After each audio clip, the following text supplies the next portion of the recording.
There you go, sorry. Good morning, ladies and gentlemen, and welcome to today's meeting of the Overview and Scrutiny panel. During the live broadcast, members and officers are asked to please ensure that mobile phones are placed in silent mode and that microphones are switched off whilst not in use. Agenda item 1. Would member services please report any apologies for absence? Good morning. We've got apologies from Councillor Imafdon and Councillor Woolard. Thank you, Helen. Agenda item 2. We're being asked to approve the public minutes at pages 3 to 10 of the public agenda pack as a correct record of the meeting which took place on 21st October 2024. Can I ask any member who does not agree with the minutes to indicate that now?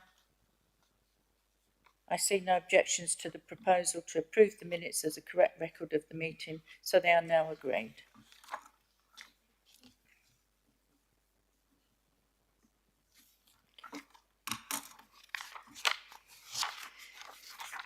Agenda item 3. There are no urgent items for consideration today. However, as a housekeeping matter in my capacity as chairman for this committee, I am required to report the occasions upon which I've granted waivers in relation to our ordinary procedures. I'm therefore reporting today 2 such occasions. On the first occasion, I approved a waiver which permitted a shorter than 28-day entry on the forward plan, as well as of the ordinary call-in provisions. There was an urgent requirement for this as it enabled important waste contracts to commence by the required start date. In March 23, Cabinet agreed a report which delegated authority to officers to award our mixed dry recycling contracts for both bulking and processing in consultation with members. After an initial failed procurement, we conducted a second procurement with other CAMS districts. Cabinet delegated decisions to officers to award these contracts to the successful bidders, one via the procurement process and one via direct award. Both these officer decisions were placed on the forward plan, but not for the entire 28 days. We also needed to award the contracts by a certain deadline in line with other partners. Therefore, we also needed to waive in the call-in period. It was felt that the original Cabinet decision covered the decision-making in this area. However, as officers were making a separate decision to actually award the contract, our governance required a new entry on the forward plan and the observation of the call-in period.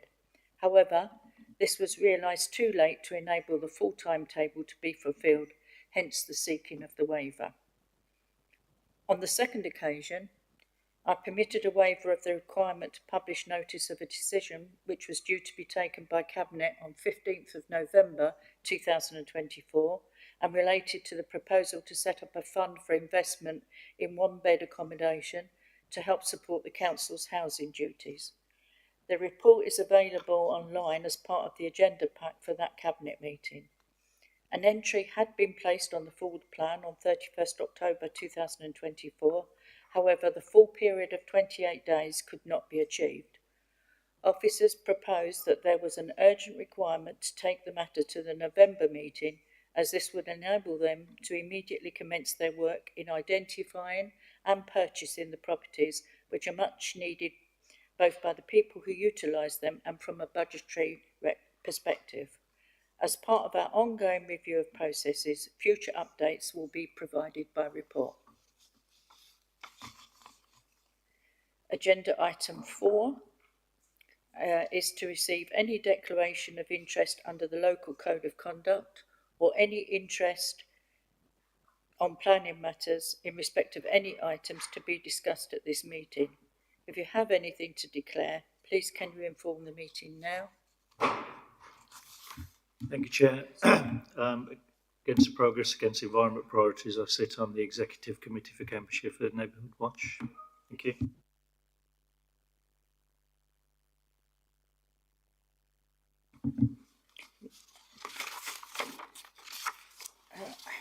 Agenda item 5. The next item on the agenda is an update on previous actions identified, and there is currently nothing outstanding.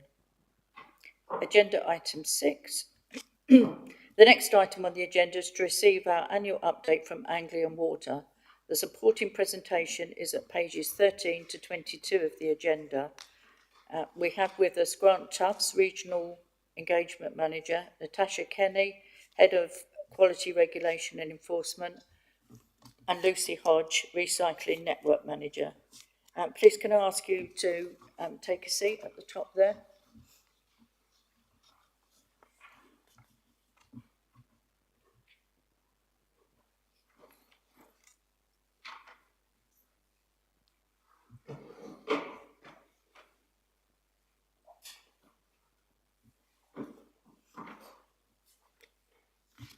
Okay, so I've introduced you with your titles, but if you could actually give a little bit more explanation of what individually your role is, and then if you'd like to move on to your presentation. Thank you.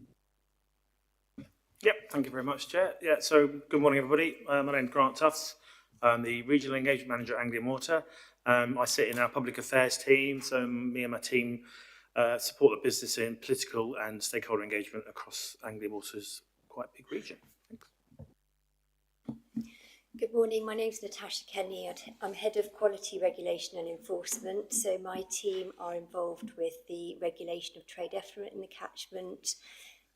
We liaise with the Environment Agency to obtain permission to discharge to the environment through the permitting function. And we also have a duty to report all of our regulatory returns in relation to storm overflows. Good morning, I'm Lucy Hodge. I'm the network manager for the area, so I am like the asset owner, if you like, responsible for the sewers in this area as well as some of the surface water sewers. So my team of about 22 are the people who actually attend all of the jobs on the ground, so go out to blockages, pollutions, and try to support customers.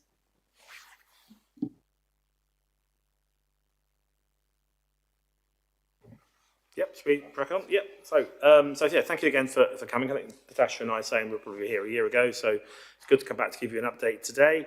We've had a busy year, a lot's going on just within Anglian Water and more broadly in the industry, and I think that's reflected in the questions. So again, thank you for submitting those questions in advance. We will be able to reply in writing to some of those questions after the meeting if that was useful for the minutes. So we'll get those to you after today, and obviously any more questions that come up today we'll address as best we can. If we can't answer them today, we'll include answers in the written responses afterwards. So just running through a few slides, I think you've got them all in your pack, as the Chair said. So the first is briefly just to remind ourselves of what we do at Anglian Water, if you don't know already. A bit more about what sort of company we are. We're the largest water and sewage company in England and Wales by area. You can see the map there covering from Humber right down to sort of Essex and the North Thames.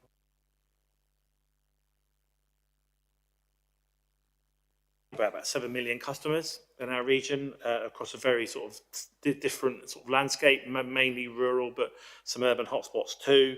We've got nearly 40,000 kilometres of water mains and about 77,000 kilometres of sewer system, which, as Lucy said, part of her team look after. Quite a lot of assets, a lot of investment needed, and a lot of monitoring to do on those structures, which we'll get onto later in the questions. I think as mentioned last time, water scarcity is quite a hot topic for Anglian Water. At the moment, the east of England is prone to drought and flood, ironically, and we've had a lot of investment in the past around keeping our taps flowing, or your taps flowing, and more recently, more investment into the water recycling side, which we'll go on to today. Despite that, we see that I think another stat that we like to share, that we're putting the same amount of water into supply now than we did when the water industry was privatised more than 30 years ago, which is testament to people's ambition to save water, both from our point of view in terms of what we provide in terms of leak repair and smart metering and that sort of thing, but also our customers are really good at saving water. That's not to say that we don't need more water, and again, another topic which I'm sure might come up this morning is the reservoir, which is on our doorstep, of course, our new Fenland reservoir is being planned, and also a big, massive pipeline which we're progressing to deliver in the next few years, moving water about our region to make sure those taps do keep flowing in the future for the growth that's predicted in East Anglia, which is quite phenomenal if you believe some of the stats. So I'll just move on to the next question.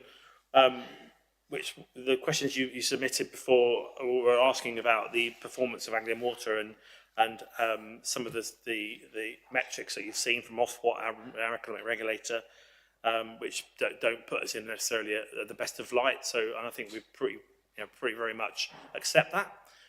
We're here today to sort of be very transparent, and we're very open and honest about our performance and how the need to do better as a water company. You might have seen, again, I heard recently we've got a new chief executive joined Anglian Water in the summer, a chap called Mark Thurston, who used to be chief exec of HS2, London Olympics Infrastructure and Crossrail. He's very much an experience of building and delivering big projects and infrastructure. So he's our new chief exec. He's getting around to see many of our stakeholders as he can. And if there's a plan afoot for our next 5-year cycle, which starts next April, which will see us invest upwards of £10 billion in the next 5 years.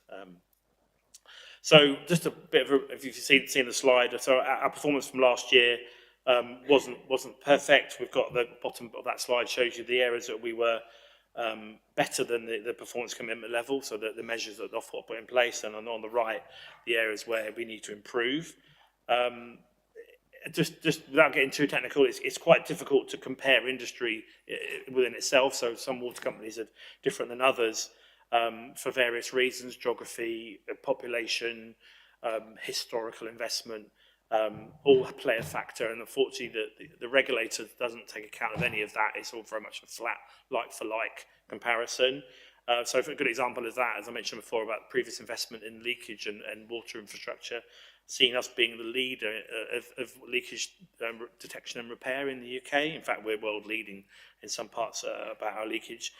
And despite that, we still missed our stretching target that was set by Ofwat, even though we're leading the industry on tackling leakage. So it sort of explains a bit about the metrics of how that performance is assessed as an industry. So we are working with Ofwat, our economic regulator, to review those measures and to make sure that the metrics that are put in place are driving the right outcomes for our customers, the environment, and the community we serve.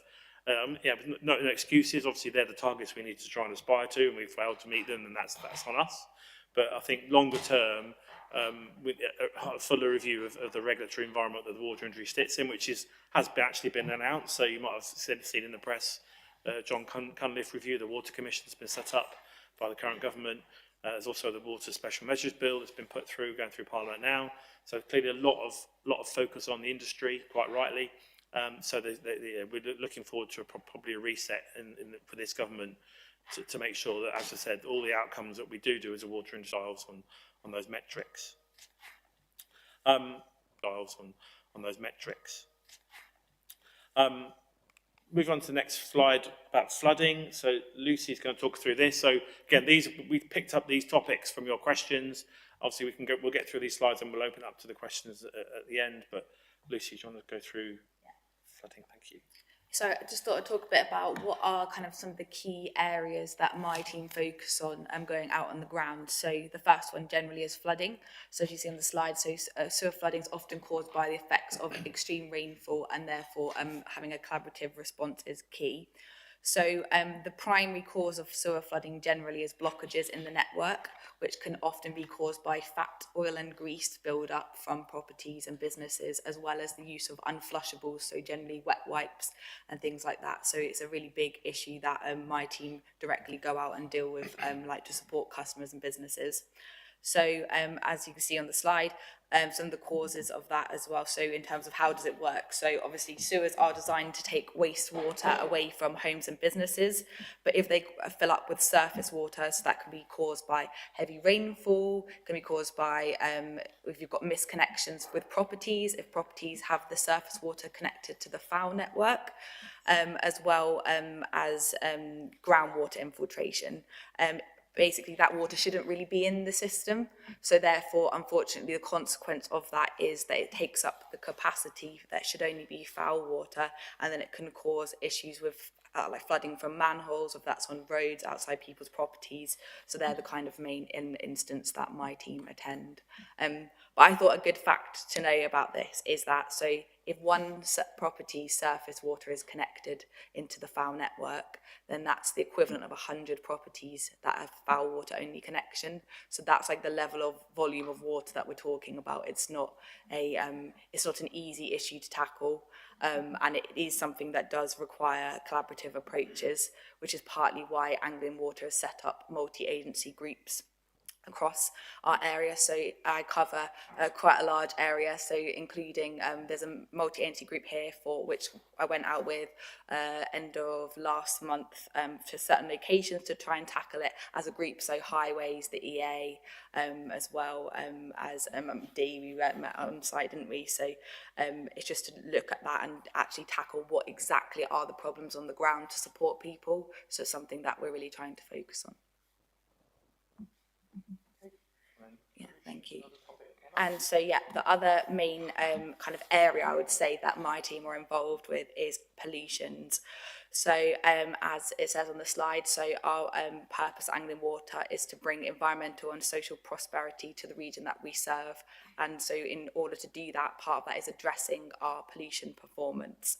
So we are seeing progress as a business, but we know that we need to do better. So as you can see on the slide, our next business plan, we've proposed that by 2030, we'll be doubling our investment to the environment to £4 billion to ensure that they enable nature recovery, as well as reducing total pollutions by 41%, with the aim of also having no serious pollutions by 2030. A big part of this as a business has been that we've had an additional injection of money from our investors for 100 million. So this is to show their support for us as well, trying to tackle the problem, because it really is a key focus that we look at every single day. So, as I said earlier, so blockages are the main problem that we find in the network. So this money is targeting things like blockage prevention, looking at the assets that we obviously already have, as well as looking at the capacity of our systems and potentially any resourcing to do with that. Thanks, Lucy. Next one was...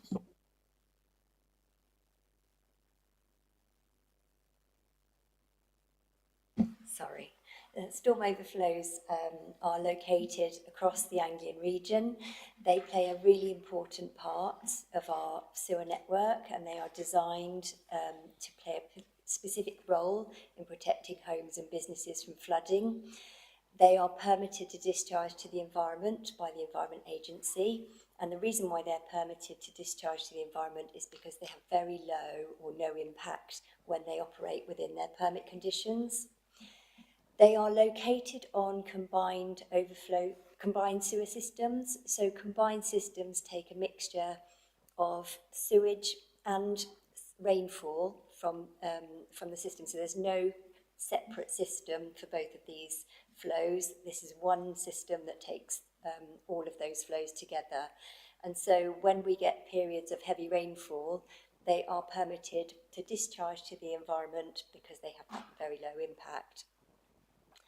These types of sewers are not acceptable ways to be built these days. And when new developments occur, we have separate systems built so that we've got one system for the sewage and one system for the rainfall that can take, so it's appropriately designed.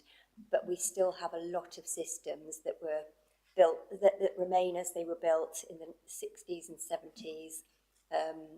And during Victorian times, so we do have a lot of legacy systems, and therefore a lot of storm overflows still remain in our catchments.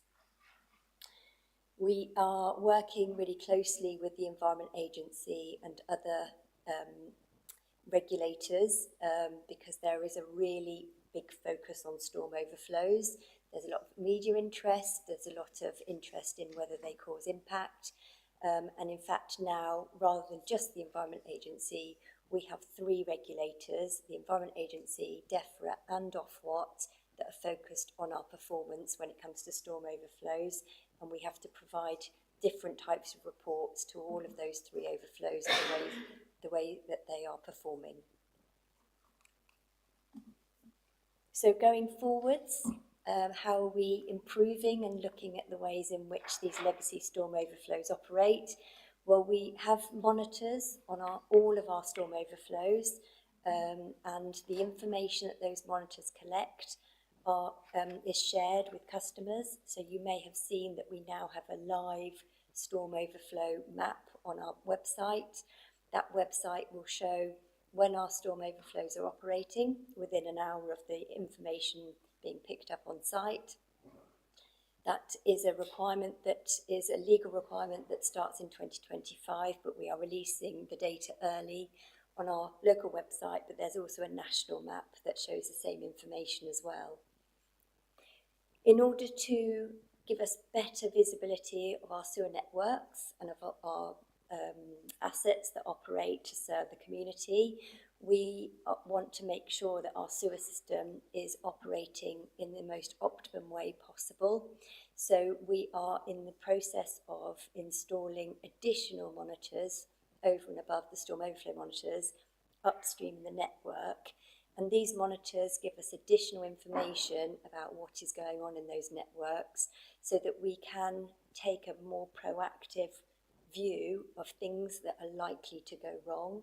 And we're using that in conjunction with intelligence systems to give us an idea of, is this sewer network operating as expected, or is something abnormal going on here, so that we can go out there and investigate. So is there potential blockage looming? Is there a problem that these monitors are telling us about, so we can go out there and take proactive action to prevent issues that are occurring in our sewer network. In the long term, we also have a storm overflow action plan. So this is a plan that we have submitted to DEFRA, and it's supported through our investment that we have sent off to Ofwat in order to achieve an average of 10 spills per overflow by 2050. So over the next, so we work in 5-year AMP periods, and each AMP period we have got a profile of meeting that 10 spills per storm overflow.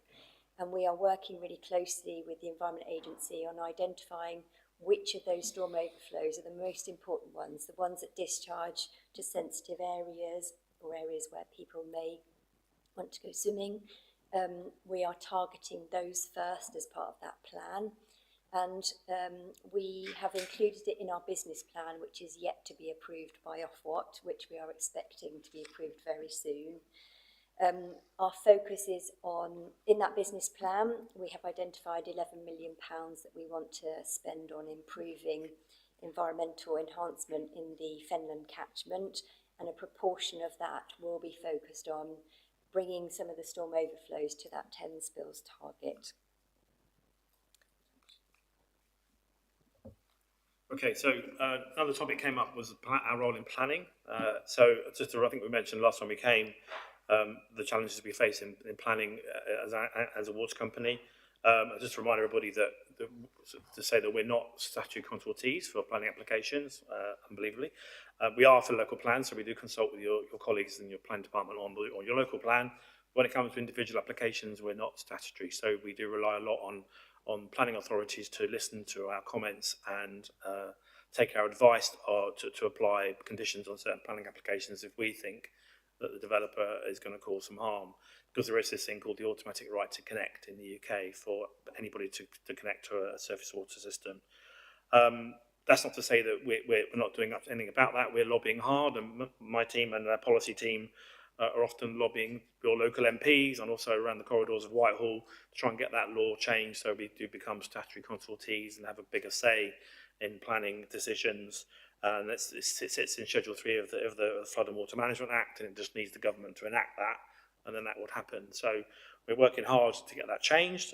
But in the meantime, our planning department has started to make a much more robust review of planning applications where they can, and insist on things called a SPOC, a sustainable point of connection. which is something where in the past where developers just collected where they like, normally the cheapest and the most local point for them for that development.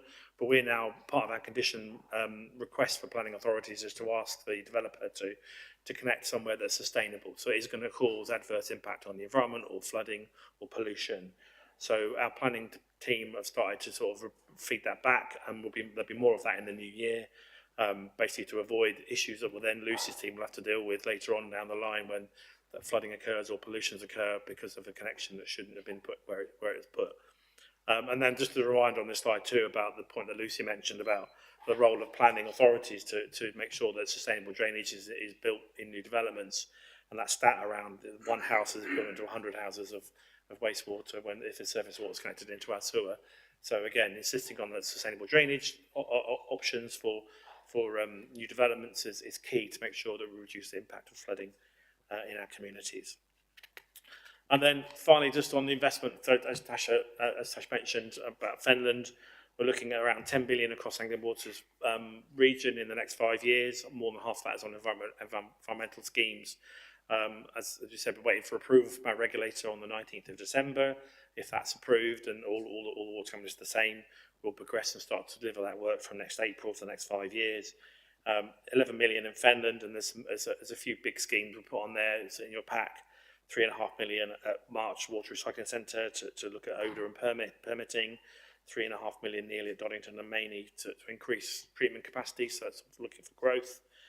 Nearly 2 million at Whittlesea and Chatteris to look at phosphorus removal. So where we've got phosphorus removal, there are mandated instructions from the Environment Agency where we need to reduce the level of phosphorus in our discharges. So it's environmental drive as part of the Water Industry National Environment Programme, which is mandated investment. And then, as Tash mentioned, the couple of £1 million on the storm overflow reduction plan at a few sites in March in those locations. So there's more behind this. There's other lines of investment across the region, and we can share that with you once it's all approved in December. And then, we'll look forward to delivering these schemes over the next 5 years to see those improvements for the district. I think that's it for our slides. So I think if you want to open up to the questions, or we can go through the other items that you sent through. Thanks, Chair. Thank you. I think we'll probably open up for questions. But before I do, I can interrupt the flow. I'm sorry for the pun. But I have 4 councillors that have arrived since we dealt with agenda item 4, which was declaration of interest. So I don't know if any of you that were late due to the traffic out there, that you've got anything that you wish to raise? Not that I can think of, Chair. No, that's fine, thank you. Okay, we will now move on to discussion and questions. Thank you. You raise your hand if you have a question. Councillor Senate-Clough. Thank you, Chair. Welcome. I recognise you, Natasha and Grant, from this time last year where we had a similar discussion. I have 5 questions that I'd like to ask you, which I'll go through one at a time, allowing you to respond. Just to remind people viewing, to provide some context, that these questions were submitted to you in advance and they have fed into your presentation. However, I'd like the opportunity to have a bit of a deep dive on some of the questions, particularly in light of the fact that some of them were asked last year, and I feel a sense of deja vu somewhat in relation to the pollution questions. So I'm going to begin with the Ofwat report. So in the Ofwat report of 23-24, the overall categorisation for Anglian Water was lagging behind. Just to provide some context, even the much maligned Thames Water was considered average. So I actually find it shocking that Anglian Water were one of only 3 water companies to be lagging behind. So what are you doing about this? Thanks for the question. So as we said in the slides, we absolutely accept that our performance in certain areas isn't as good as it should be, and the £10 billion proposed investment plan is our way. Obviously, this time last year we were in the middle of the current investment cycle, So we had no ability to increase investment. So obviously now we are proposing more investment for the next 5 years to tackle some of these issues. And I'd say that performance commitment plan, which I mentioned, outlines all of those details and in very, very much level of detail, which we'll share with you after the meeting. Just to repeat what I said earlier about some of the metrics in the performance report are quite challenging across the water industry, affecting others more than some. That's not an excuse, but it's a fact we have to deal with. And the leakage again is a good example of that, where even though we're leading the industry on leakage, we failed to meet our stretch target. Because it's basically harder for us to achieve those things compared to other water companies. So there's that issue. The other issue, and it isn't again no excuse, but the weather and the environmental impacts from Storm Babette last year. So I think when we came last year, we were just in the midst of the storm season, and that's really hit Anglian Water in the last year. But again, as a water company, we should be able to be agile enough to deal with that. So again, that's something we're looking at, and our ability to respond to those weather conditions needs reviewing. And I think, as Lucy touched on, we've got more people being employed, particularly in the pollution world and the environmental protection parts of Anglian Water, to deal with those issues. And our investment is also being targeted to try and make our assets more resilient to those weather and climate change impacts.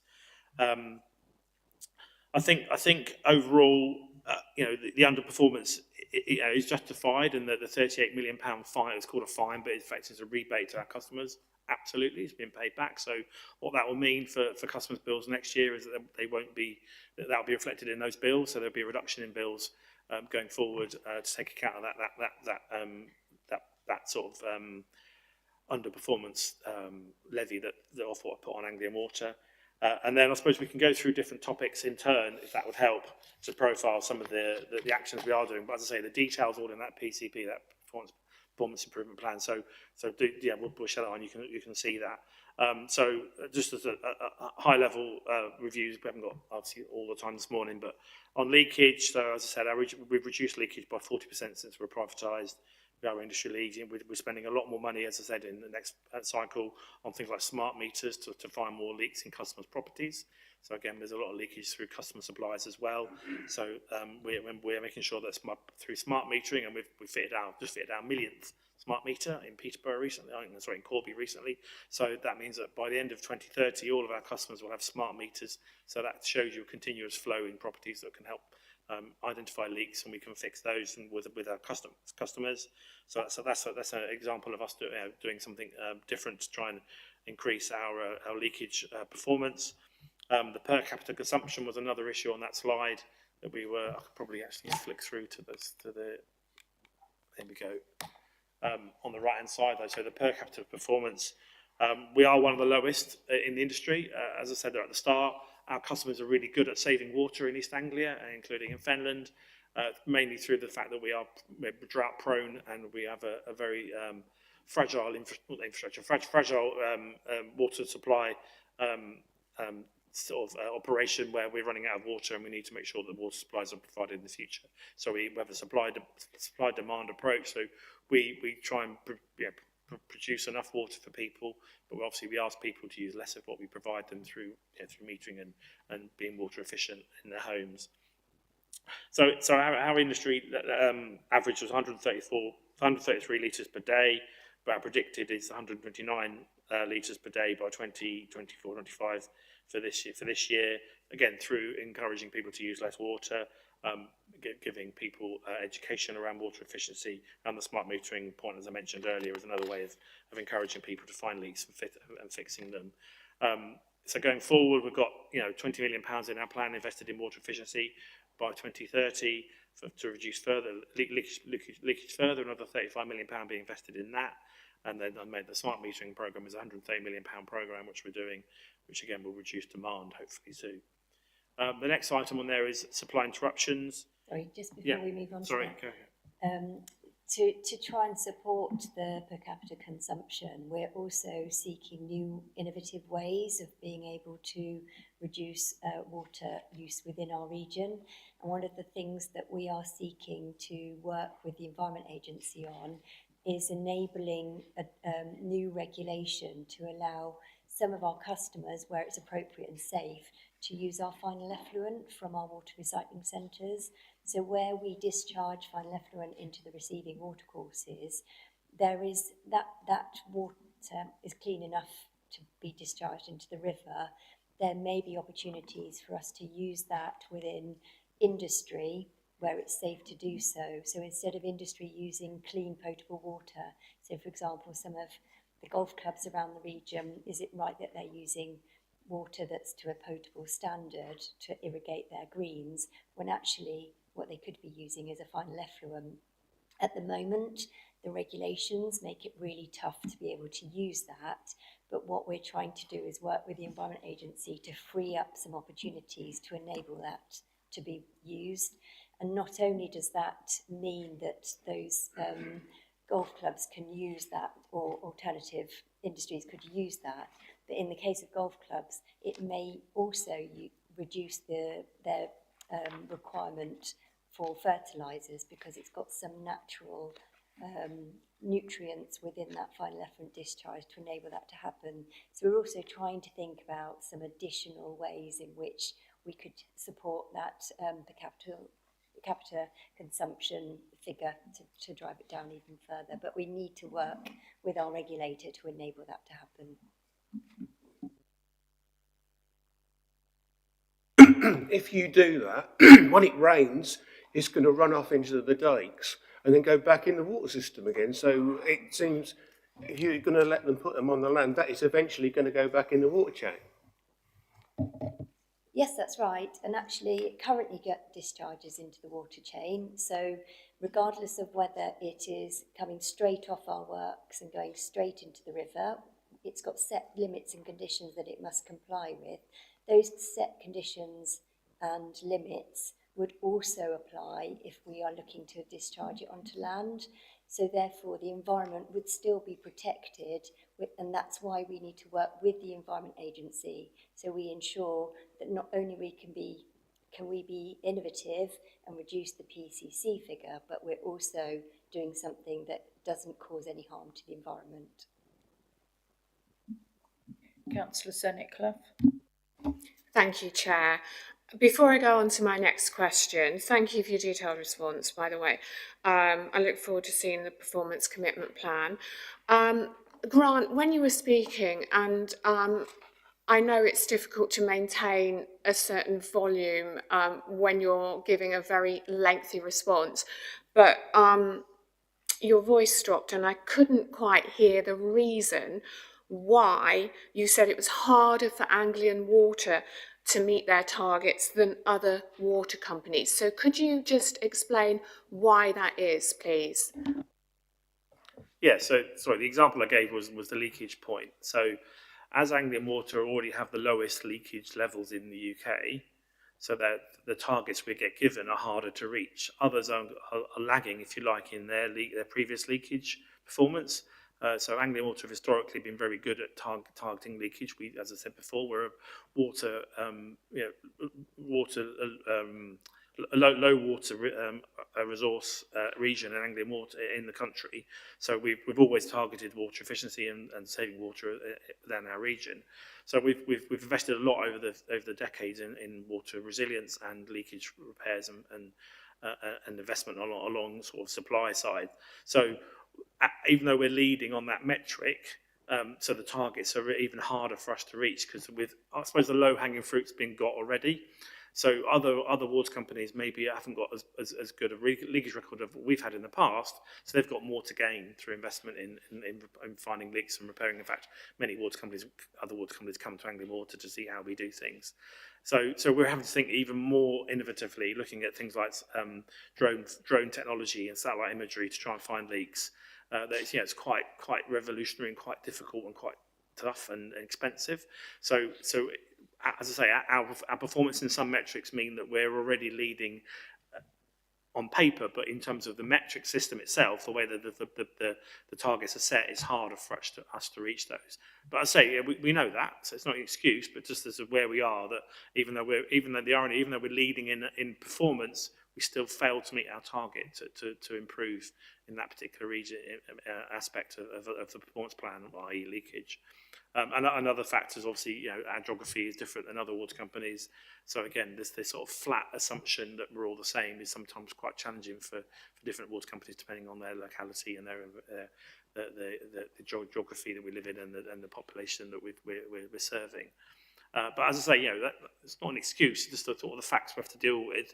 And yeah, we are dealing with them. So we are investing all this money in this improvement plan. You'll see the detail when I share it on paper about how we're going to target these issues going forward and move us in a place of reward rather than penalty in these performance metrics. Thank you. Through you, Chair. Appreciate that, but this isn't new. Why has it taken so long to bring in, for example, this satellite imagery? Leaks are not a new thing for water companies. Why has it taken so long to get to this point where you're bringing in all this new technology? I suppose it's because we've got a finite amount of money to spend. Your bill payers' money, we have to sort of spend that in a priority way to make sure we deliver the best outcomes for our customers.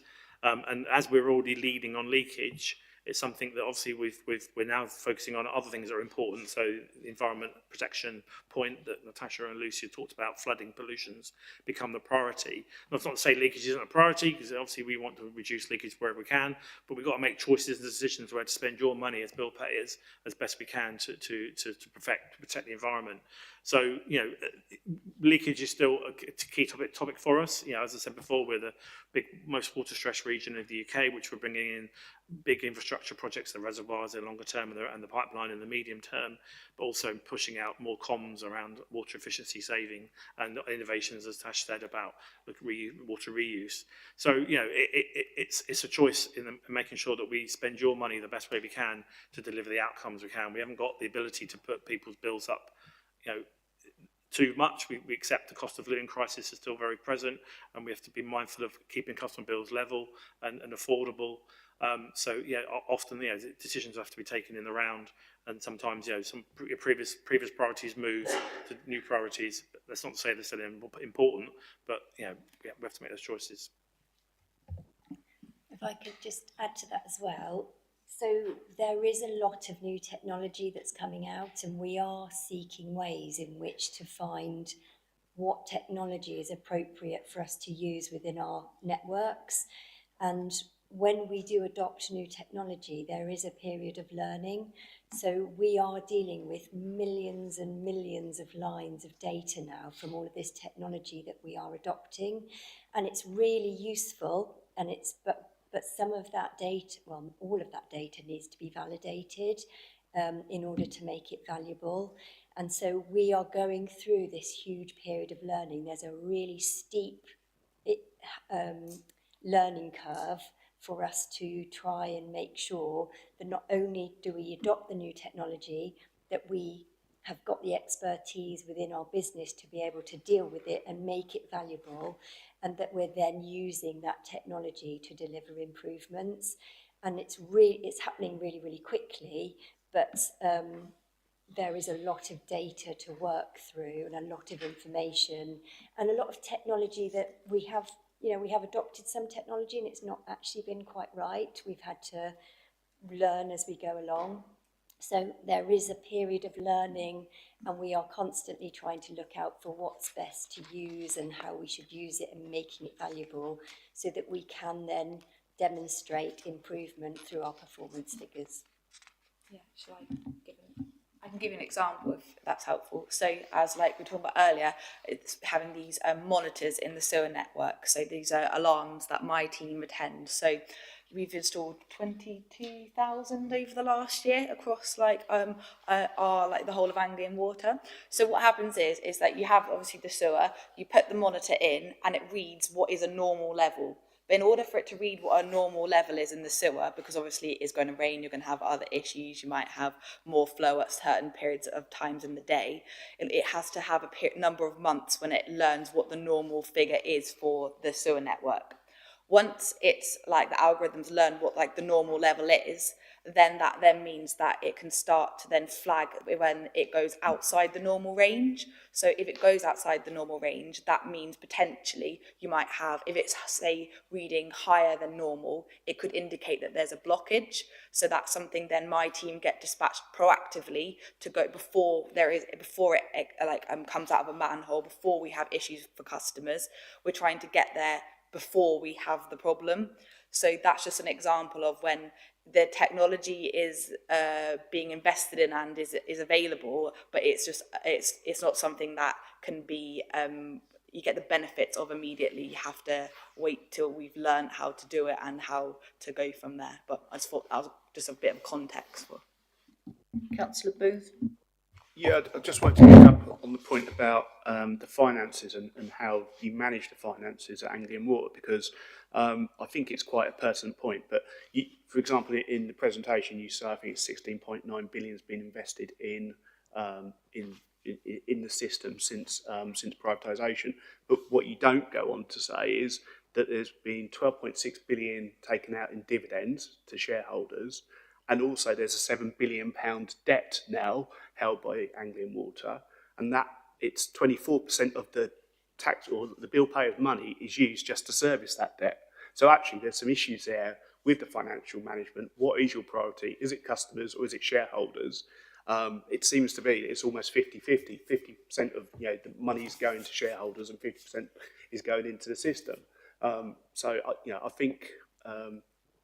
To be transparent, you should be providing those sorts of figures to us as well. Don't cherry pick, figures that are saying, this is how much you invested, because actually, you've got a lot of debt, and the fact that 24% of taxpayers' money, not taxpayers, bill payers' money, is being used just to service that debt.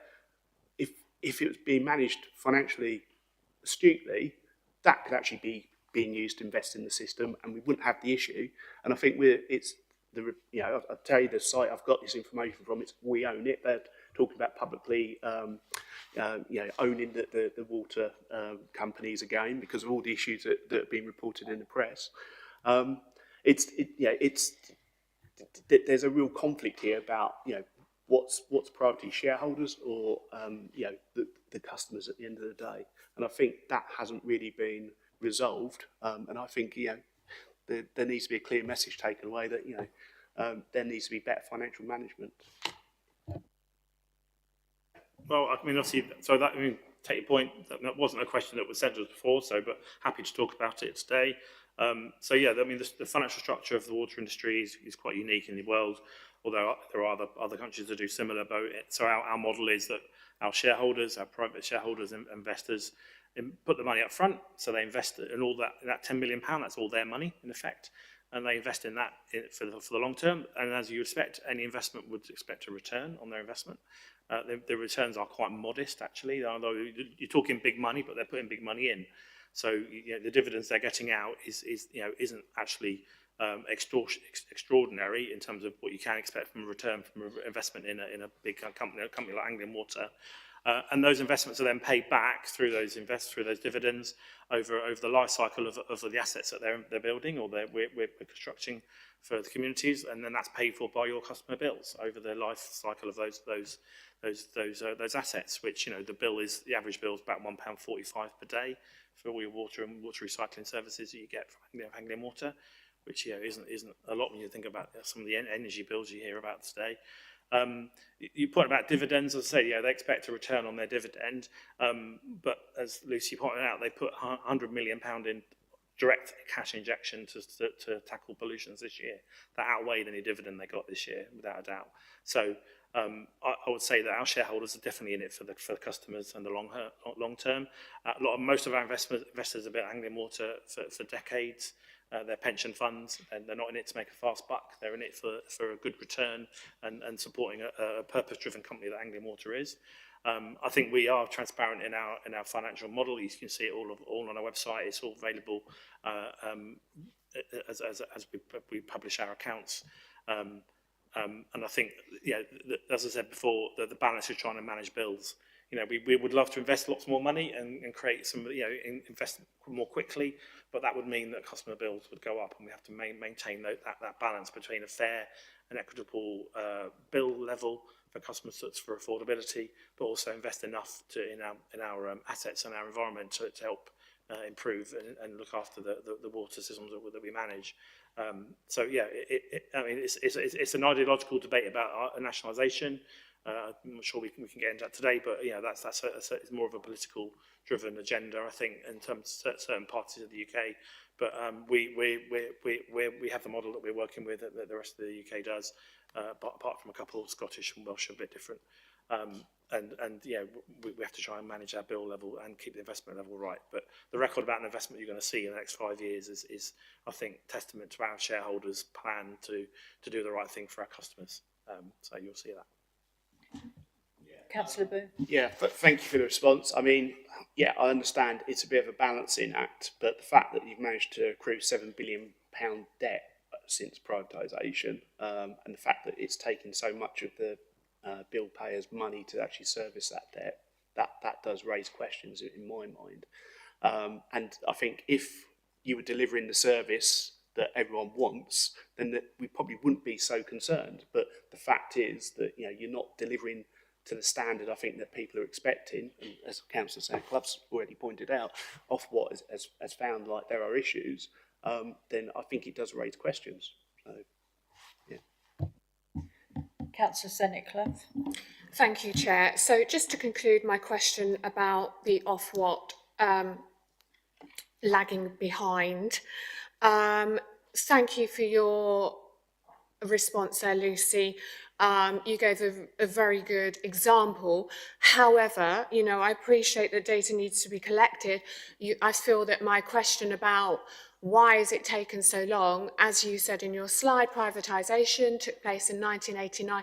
Why the sudden panic now to get all this in place? So, but, moving on to the next question in the interest of time, and I would appreciate it if, Grant, you could be succinct with your answers because quite a lot of people have got questions.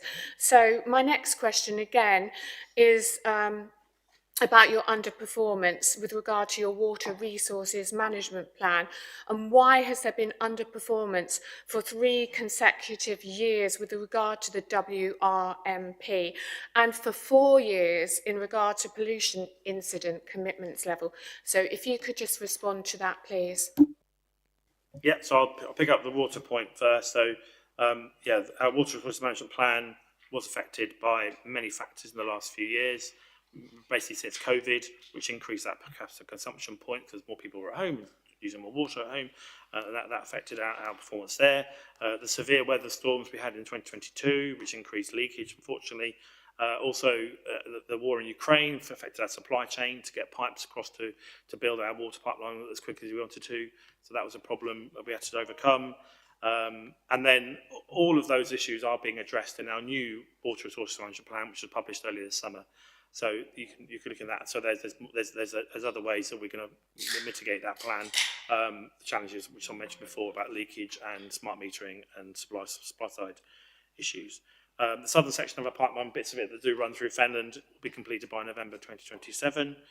And as I say, we've got the reservoir in the longer term as well, in end of the next decade, when that will be into supply. Generational infrastructure investment. And again, pushing our leakage target even further to address those points again in the PCP. You'll see what we're doing on leakage to maintain our industry leading level. So pollutions, do you want to pick up on that? Yeah, sure. So under pollutions, we have got a pollution incident reduction plan, and that has identified several areas in which we want to focus to improve. This has been in place for a while, and we recognise the fact that we have got to deliver improvements. We talked about this, as you were aware, last time, and that we're not in the place that we want to be. We're in a 2-star rating on the environmental performance assessment, which is the assessment system that's been set up by the Environment Agency to assess all water company performance. And pollutions is one area that we know we need to really focus on to deliver that improvement. So our pollution incident reduction plan is a continuous look at what are we doing now, what do we need to focus on next, how do we need to improve. And there are several areas which we're focusing on at the moment. So the first area is we're looking at enhancing our existing assets and the improvements where we need to make sure that they're operating in their optimum form. So we're targeting maintenance and resilience programs on those assets where we deem there may be some risk. We've talked about bolstering our detection in our catchments. So not only are we installing the 22,000 monitors and using that data and the modelling to identify where there may be abnormal conditions so we can get out there early and address issues before they cause blockages.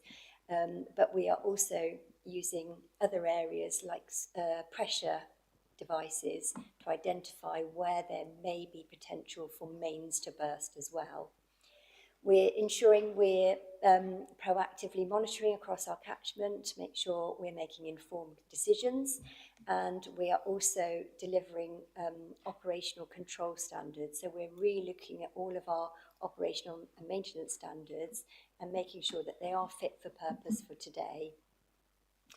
And we're also looking to improve our operational excellence as well. So we are looking to make sure all of those people who go out there and deal and look at pollutions across our catchments have got the right skills to make sure that they're able to problem solve or escalate when they're seeing issues out in the catchment. We're increasing our numbers of resource, but we're also increasing the competency of that resource as well. And we've referred to as well about the £100 million that our investors are reinvesting into our pollution focus. So 32 million of that is about focusing on health interventions, so about our asset improvements. 17 million on improving system capacity, so making sure we're keeping as much in our system as possible. 22 million on improving rising mains, 22 million on blockage prevention, and 7 million on improving capability and insight across our teams. Councillor Hicks. A couple of questions, if I may.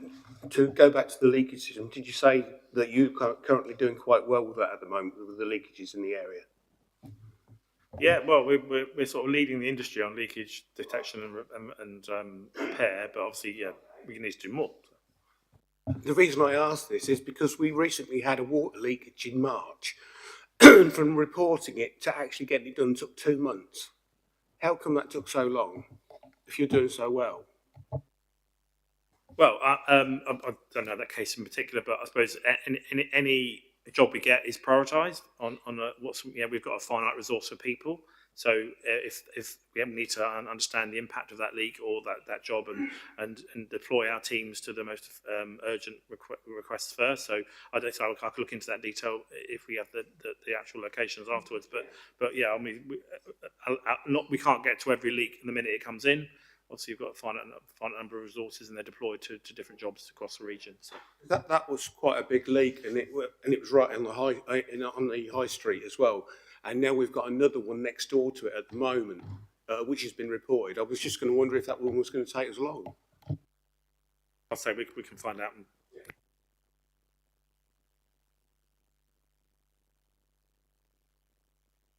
Councillor Nawaz. Thank you. It's good to hear that you are spending lots and lots of money on, yet we continue to have same sort of problems year after year. Particular reference to the sewage overflows, leaks, dead fish, and you've said that a lot of these are due to blockages in residential areas due to fat and other similar components. Given that you're aware of it, isn't there a case for regular servicing of these networks on an annual basis or even biannual basis in the interests of prevention rather than coming to address the issue after, I don't know, a whole street has been flooded with this, and you know the consequences of sewage overflow. I'm aware of this firsthand. So as Councillor Hicks has referred to, these leaks have caused a lot of damage to the environment, particularly to the aquatic environment, and there is also the risk of it leaking into other water systems. So why don't you do the annual servicing, because you're aware of what is causing this at the street level, until your monitoring systems that you're investing in come into operation? And secondly, you refer to valuable nutrients. Was that in sewage? And what do you do with it? Yeah, shall I answer that first? So there are nutrients within sewage. So the process works where we are issued a discharge permit from the Environment Agency, and those conditions in the permit drive how we treat that incoming sewage. So the water recycling centre will be built or invested in to deliver those, to meet those targets before they're discharged to the environment. Now, there's two ways in which that incoming sewage leaves the site. So one stream is the final effluent, which discharges to the watercourse, and those limits within the permit will determine what are those standards we need to meet to protect the ecology of the receiving watercourse. Within that discharge, there may be a small amount of nutrients which get lost to the river, and then it just flows into the river. But there is potential for those nutrients within the discharge to be used, if that final effluent were to be discharged onto land, to irrigate golf courses. There is a small amount of nutrients within that effluent, which would mean that the golf club owners wouldn't need to add fertilisers because there's a natural nutrient within them. But the other stream that comes off the sewage treatment process is the sludge. So the sludge is taken away and it's taken to one of our sludge treatment centres. It's heated up for a set period of time to remove the pathogens and the harmful bacteria within it. That sludge is then dried out into what we call a biosolid, and then that biosolid will be transferred under licence to agricultural land and then used as a biological nutrient product on land, and it contains really good nutrients for land. It's again permitted by the Environment Agency, and it's transferred from sites under licence. So that's got some really good nutrient value within it. Yeah, thank you. Before you answer my first question, come back on this, Chair. It does indeed contain lots of valuable nutrients, such as nitrates, phosphorus, magnesium, so on. But it also contains lots of toxic chemicals, as well as contagion. The contagion you've dealt with, what about these? How can public be sure that there are no toxic inorganic metals which derive from lots of cleaning chemicals? How do you filter those out? So we act as a regulator for any upstream non-domestic discharges into our catchment. So there are a list of hazardous substances that are published on the Environment Agency website, and we have got a duty to ensure that we comply with any of the standards set out in relation to those hazardous substances.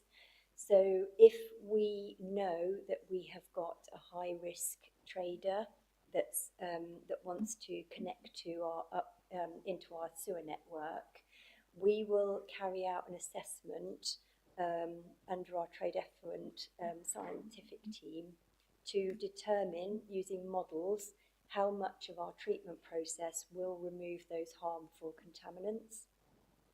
If our treatment process cannot remove those harmful contaminants, then we will make sure that when we give permission for that trader to discharge into our sewer network, standards or limits within their consent. So we issue them a trade effluent consent under the rules of the Water Industry Act, and they will have set targets or conditions in that permit so that they do not discharge those harmful chemicals into our catchment, so that we then know that what we discharge into the river or within our biosolids does not contain harmful levels of those contaminants. Those trade effluent consents are issued to all traders in our catchments, and then we carry out a surveillance programme by monitoring those trade effluent discharges. We carry out surprise visits on those sites, not only to ensure that their systems are operating correctly, but we take samples and then we monitor their discharges to make sure they are compliant with their trade effluent permit consent conditions.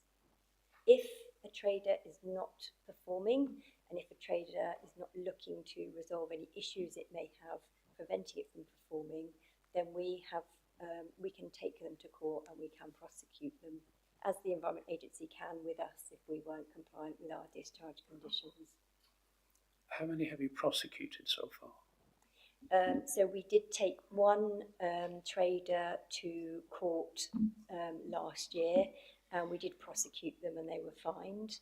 That was the only one last year. Our first position is not to instantly take to court and prosecute. We want traders to be compliant with their permit conditions, so we will always try and work with them first to bring them back into compliance. But if they do not perform, then we take that as a last resort and we will prosecute them. So in view of what you've heard today, what steps would you take to prevent leakages with toxic substances in them, including contagion, into the waterworks? So we will continue to take our role seriously as a regulator under the Water Industry Act, and we will make sure that we've got surveillance systems and good regulation in place to performance manage those traders to prevent those harmful chemicals entering into our system, and that those traders are performing in line with their trade effluent consents. Yeah, thank you for that. I'm sure we've heard this kind of thing, Chair. I believe, if I remember vaguely, last year, and we take you on your word for it, and perhaps we can reconvene in a year's time, see how many leaks and toxic leaks have occurred. But may I ask the following questions, please? We are dangerously spending too much time, and we've got still quite an amount of work to cover in the agenda. So if you have specific questions, and we're not going to be going backwards and forwards. I also have indication from 4 other councillors that they have questions before we can move on. So if you've got a definite question, then please ask.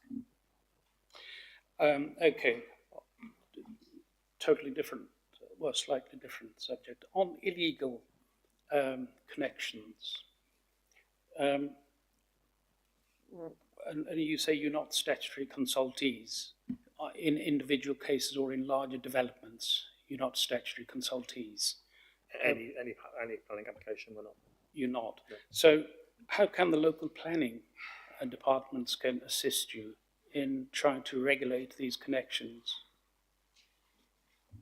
Well, as I said, yeah, our planning team do work closely with your officers in the planning department, and we provide feedback and requests for conditions to be put on planning applications.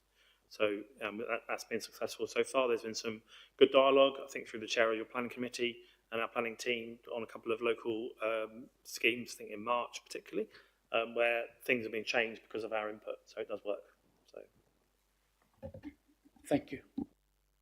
Councillor Booth? Could I just quickly ask if there is specific examples of a toxic leak as you've described it? We would like an example and that we may be able to look into, but yes, if you could send those across, that would be really helpful. So because we take those very seriously, and we will look into them if you're aware of any. We'll provide an email address for you to send them through. Thank you. Councillor Booth. Thank you, Chair. So just wanted to pick up on the point that at the start with Councillor Hicks about leakages. And a few years ago, we raised the concerns around low pressure in the rural villages, particularly to the south and west of Wisbech, which is the area that I represent.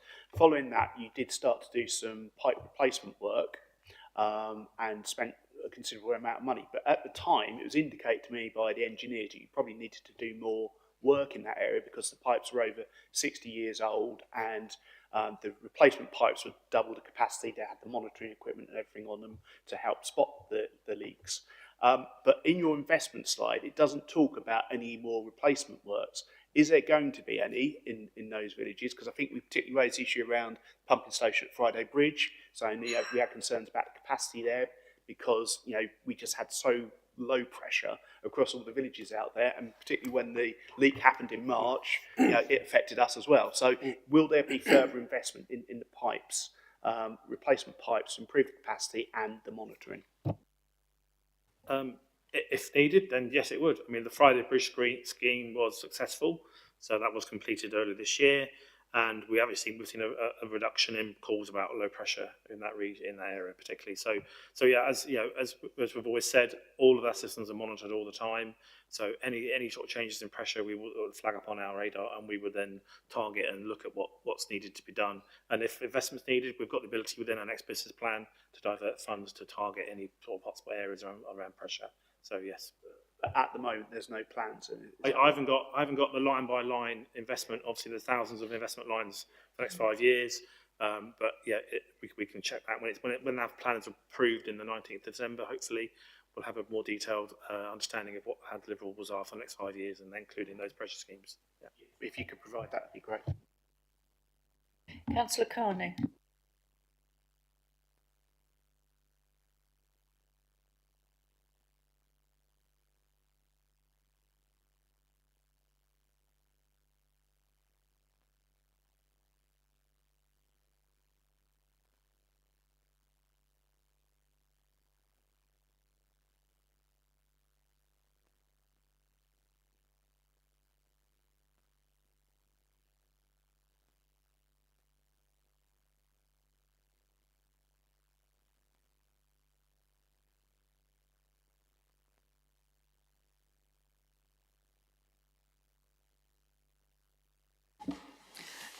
Yeah, completely agree. Sometimes it's definitely, so I'm like new to this team, I joined in August. Something that definitely I've been trying to focus on is looking at relationship with highways. So as part of our multi-agency groups that we've set up, highways attend those every month.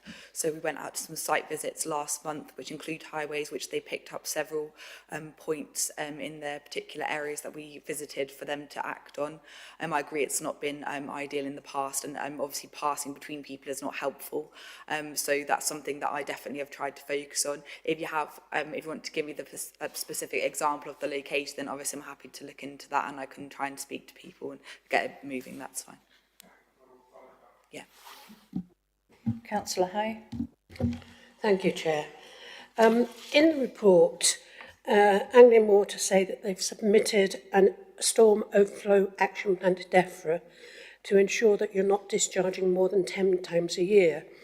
This is said to occur during high rainfall and due to the age of the sewers and also the type of the sewers, namely the combined sewers that take both sewage and rainwater.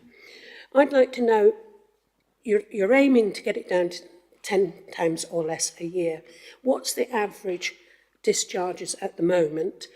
And also, how many sewers of these combined sewers do we currently have on your system at the moment? And what plan does Anglian Water have to replace these types of sewers? Thank you for the question. I'm just going to get my figures up here. So Fenland has got 18 storm overflows within the catchment.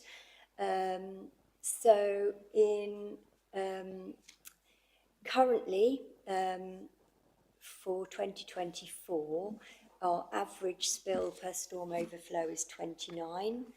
This data is still being verified at the moment, so we do a lot of work once the raw data gets collected from the monitors that are out in the sewers. We then verify it, and that's currently going through the verified process. So that's a draft figure at the moment. So that's an average across all of those storm overflows. What we are aiming to do is, in the next 5-year investment period, is identify the best way in which to reduce those spills. And it's really quite complicated. As Lucy was saying, if we get one house that connects its patio roof or driveway to the FEL system, then that's equivalent of 100 properties connecting its sewage system to the process. So we are in quite a challenging situation where we are making a commitment to this 10 spills per storm overflow, but there are external factors that we have to take into account when we are designing and delivering solutions. Ideally, what we really want to be able to do is remove the surface water from the system altogether. But in some cases, that's really quite complex and difficult to do. So instead, we have to build storage tanks that will balance the system and balance the storm overflow, the storm flows within the system, and then release it back through the system so that it reduces the number of spills. Sorry, I don't know if that's answering your question. What else were you? Mainly, I think you have. I mean, see, basically, my idea would be to have all those pay for service removed, but Yes. it's very Expensive. It is, and because we're trying to retrofit the ideal system into some old, quite established towns, trying to build a secondary sewer can actually be more complicated and more disruptive and more expensive than actually building an alternative storage system. But yes, what we want to do is build something that has got the resilience to maintain that 10 spills. So yes, that will start from next year. And just to add, obviously, that's, as Tash said earlier, that's not how things are built now. So this is all old assets, so new developments of separate surface water and foul systems. So it's a legacy stuff that we need to act on, and that's what we're investing in. Yeah. So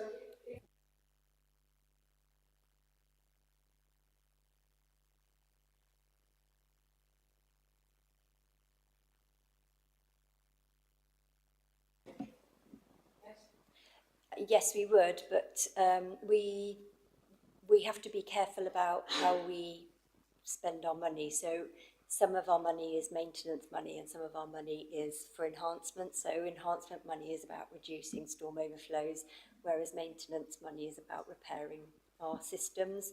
So we may do a combined scheme where it's appropriate, but we won't, if we know we've got a problem sewer, then we won't necessarily wait until an enhancement scheme comes along to deliver that maintenance scheme. If that maintenance scheme is needed at the time, we will do it anyway. Councillor Senate-Clough. Thank you, Chair. This will be the last question put to you. You'll be pleased to hear by the committee. You came here and you talked about transparency. I was pleased about that, and I'm also pleased to hear that you're investing 1.8 million in phosphorus removal in locations to include Whittlesea. So on the basis of that,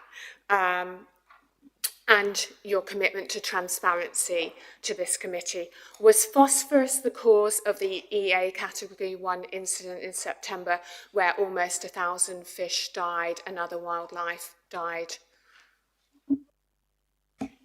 No, that wasn't to do with phosphorus. So the reason why we are investing in reducing phosphorus across a lot of the Anglian region is because when phosphorus is discharged to watercourses, it encourages algal growth in the rivers, and that algal growth can cause oxygen depletion within the rivers, and then that makes it really difficult for invertebrates and other wildlife and fish to really struggle to thrive in that type of environment. So therefore, the removal of phosphorus will enable us to deliver an environmental enhancement, i.e. it will reduce the amount of algal growth in rivers, which it also clogs up rivers as well. So it will deliver that environmental enhancement so that the ecology in the river thrives. But I don't know if you want to talk about the pollution event. Yeah, so that event you mentioned is being investigated by the Environment Agency. Anglian Water are one of several discharges into that watercourse. So until that investigation is completed, I think it's appropriate for us to comment on that. So yeah, obviously we were aware. We did respond. We sent our tankers and aerated the watercourse as a gesture of support for the Environment Agency at the time. But yeah, they're still investigating that, so we don't know what the cause was of that issue. So through you, Chair, just to confirm then, that's still under investigation? Yeah, the Environment Agency haven't concluded their findings yet, because I say there are multiple overflows into that watercourse. So yeah, we wait to see what, and obviously if we're found culpable, then absolutely we'll put our hands up and we'll probably be prosecuted. But until that's concluded, we don't know what the outcome is. So. Thank you, Chair. So final question, Part B. Last year there was a similar incident. Was that due to the algae that you described in Whittlesea, same location? We might have to look into that. So the phosphorus is a long. So when phosphorus is discharged into watercourse, it's a long-term impact, but it's a gradual issue. But when we have a pollution event, that would be something like, it might be something that causes immediate low oxygen levels or high ammonia levels, and that has an immediate impact on the wildlife in the river. So phosphorus wouldn't be linked to one of those types of incidents you're talking about, because that's a long-term impact. But if you could just maybe give us some information about the date in which you're referring to this second incident, that would be really helpful, and we're more than happy to provide more detail where we can for specific events. Thank you. I can see two other councillors need to come in. I'm sorry, we are actually going to have to move on. I'm conscious of the fact there are a couple of councillors that do have questions, because they have raised their hands, but I have to move on in the agenda, or we'll be here for the rest of the day. Can those questions be forwarded to you, and then we can and we can record them, and we'll put them in the action, and and that way those questions will be public and they will be answered. Yeah, we'll wait for those, and then we'll respond with all the other written answers to the questions today as well, and the links to those reports I mentioned. Right. So thank you very much for answering the plethora of questions, and we will be in touch. Thank you very much.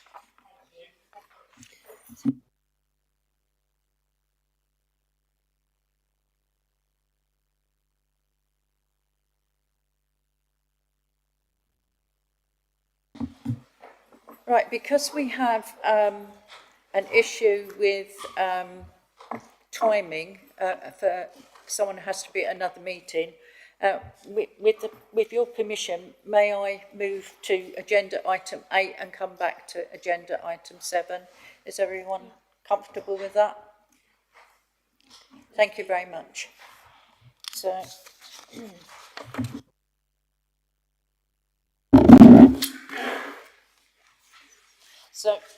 So agenda item 8 is to receive an update on the annual statistics in relation to matters referred to the local government ombudsman and the council's corporate 3Cs procedure. The report is at pages 99 to 108 of the agenda pack. Would you like to go ahead and make your presentation? Thank you very much indeed, Chairman. And apologies, Councillor Tierney couldn't make it, so I'm afraid I'm here as second best. But I have to say that I'm very pleased to be here because, again, we have a report from the local government ombudsman saying that no cases have been found against us in 2023-24. And I say again because this is, I think, now the 6th year, it's 2018, since we had any case found against us. And even that case, if I remember correctly, was only partially found against us. And this is a record which very few other local authorities around the country are able to emulate. Now, it's not for a lack of an internal system of complaints that the Ombudsman has not found against us. In fact, it's probably because of our internal system of complaints that the Ombudsman hasn't found against us. We have, as I think all members will be aware, the 3 C's system, which is a quite rigorous system of looking at complaints. The detail is given in the report, showing how complaints are escalated through a up to 3-tier system, and a great number of the complaints that we receive are resolved in that 3-stage process. But if anything isn't resolved, then a person is perfectly entitled to take the matter to the Ombudsman for the Ombudsman's final ruling. So all in all, the numbers are in front of you. Quite a lot of statistics are given, and I'm very open to answer any questions which I'm able to answer. Thank you, Chairman.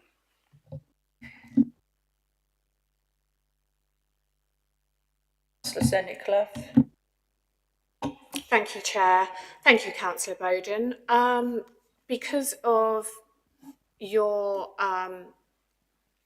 excellent record that you just described, how can you avoid becoming complacent? It's a really good question. First of all, the officers concerned are always vigilant, and it's not merely a matter of dealing with complaints, it's also a matter of learning from the complaints. And as long as we continue to have a process of learning going on, then we know the system is working as it's meant to work. But there is constant challenge. I know the Chief Executive watches over this, David Wright watches over it, and I do as well. And I regularly ask what is going on, what the latest complaints are, and if there are any which look as though they will end up going to the Ombudsman. So we have a system of challenge internally, but also we have the learning which takes place. And if we stopped having that learning process, if suddenly we weren't getting the feedback that we need from the complaints system, then we'd know that something was going wrong.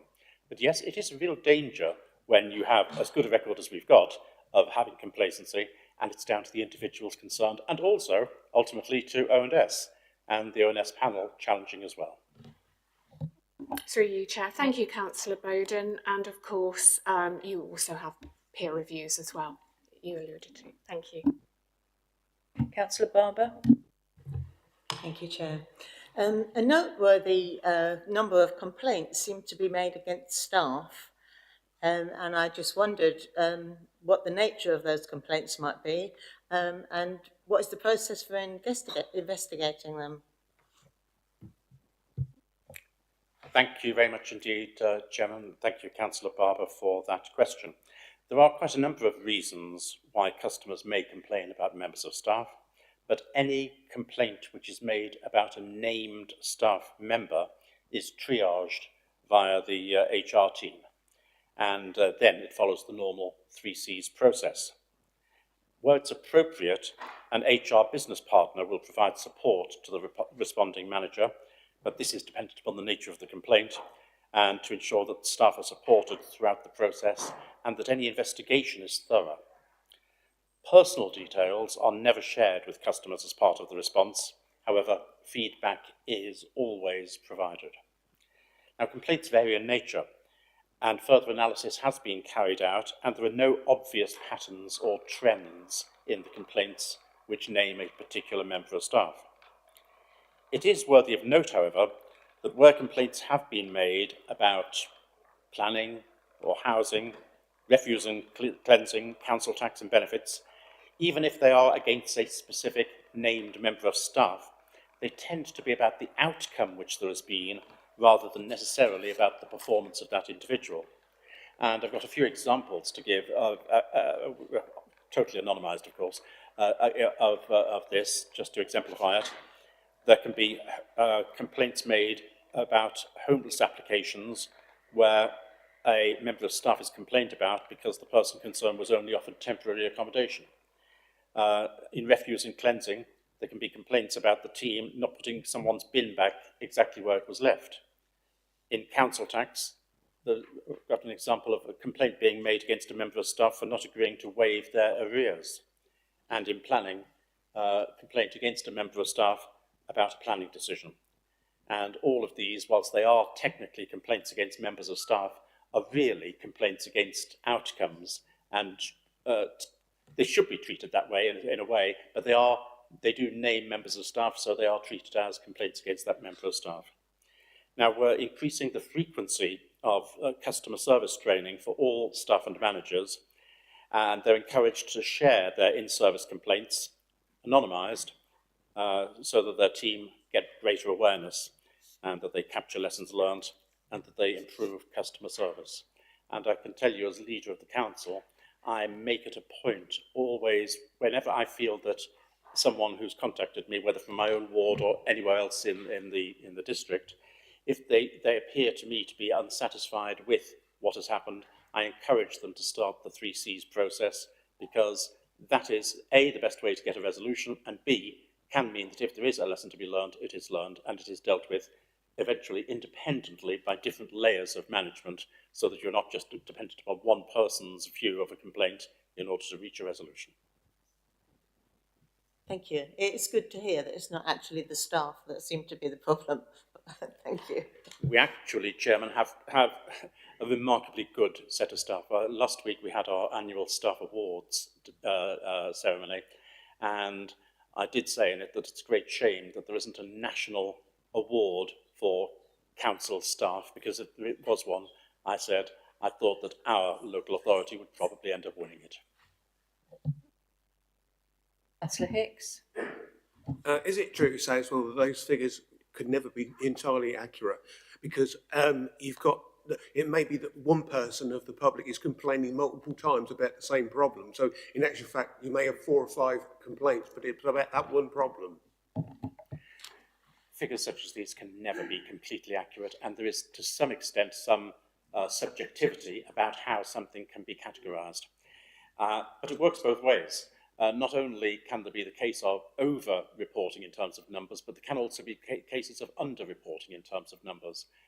However, I do know that the work is done very meticulously and conscientiously, and whilst it is subject to some degree of subjectivity, I think that the numbers are created on a like-for-like basis year on year.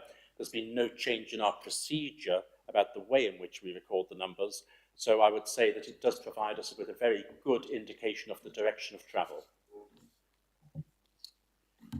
Councillor Booth. Thank you, Chair.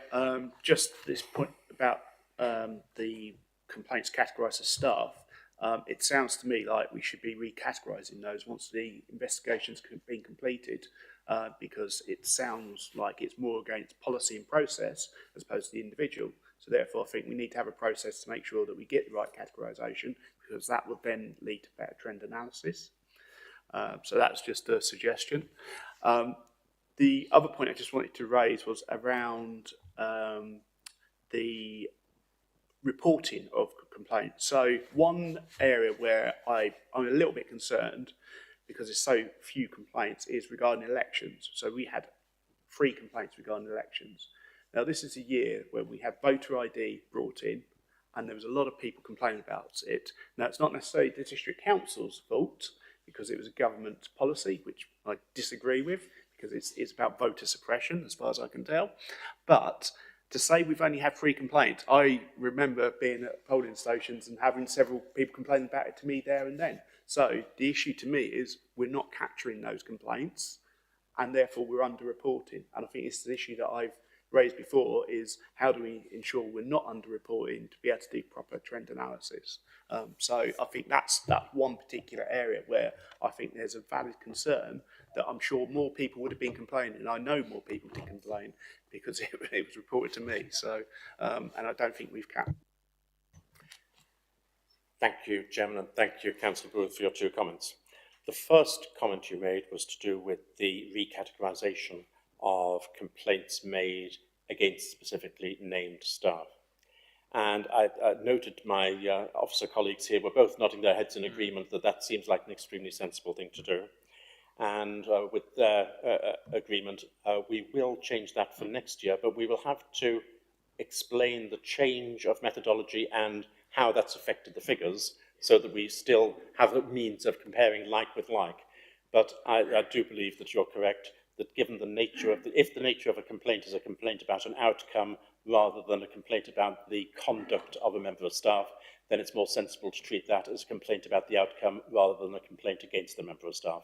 So we will change that, but we will provide transitional comparative figures so that it's quite clear what the effect of the change is.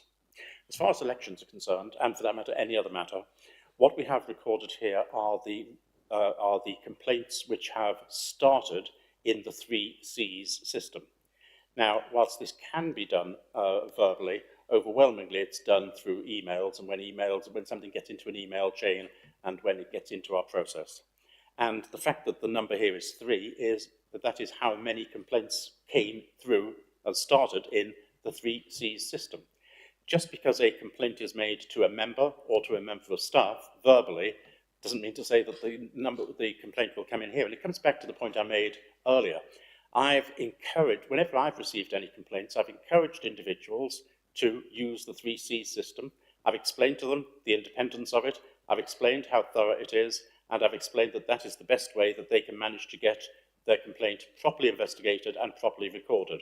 And I would encourage all members here present, and all members who aren't present as well, I'd encourage all members to encourage people who have a complaint to use the 3 Cs system.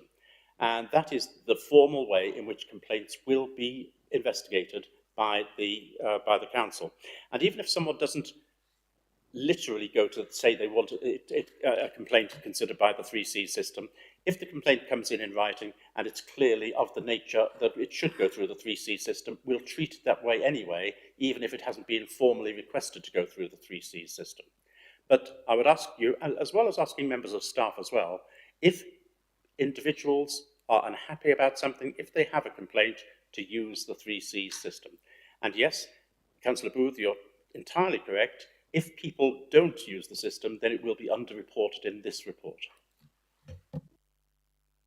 Oh, Chair. So, yeah, I think the point is more about ensuring that members of staff record it. So, having worked in financial services for quite a number of years, which I no longer do because I'm now in retail, I think the definition was an expression of dissatisfaction. It didn't necessarily have to be in writing, and therefore it's, I guess it's on staff to ensure that if someone is complaining to them, that they capture that and they then take it forward, because it's only then that you get the data to be able to sort of look at these things in a meaningful way. I think the report makes fact that you've not really been able to do any trend analysis because you've not had the volume of complaints, or you've tried to do trend analysis, but because there are so few in each of the categories, it doesn't lend itself. So that's a point I would make.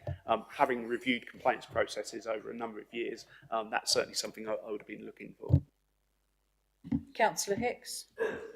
I don't know whether it would be a good idea or not for the first year, next year, to have both reports made to the public, because what that would do is you'd be able to compare the figures with last year's figures, and it also help as a stepping stone towards the new methodology of calculating the figures.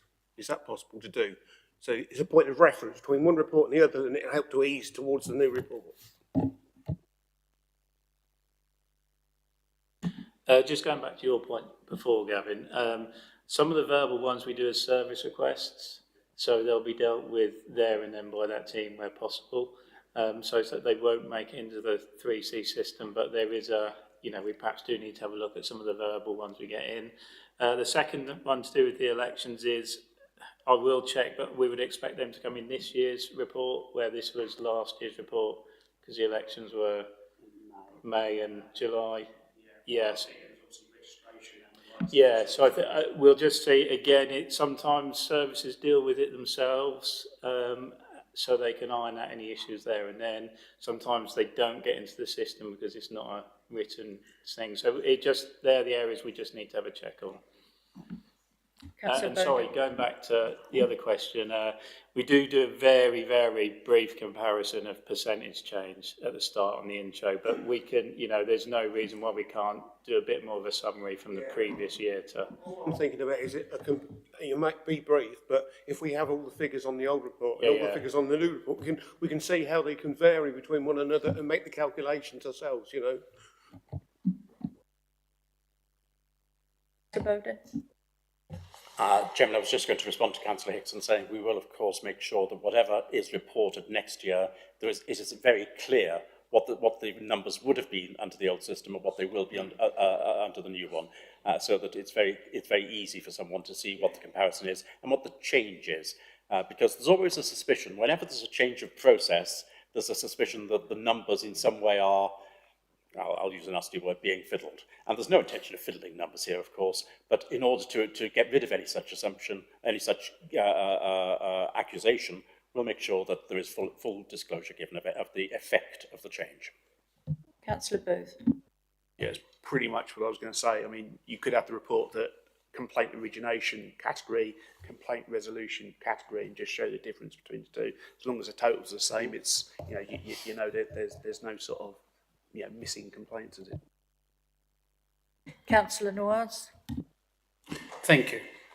I apologise if I'm repeating anything.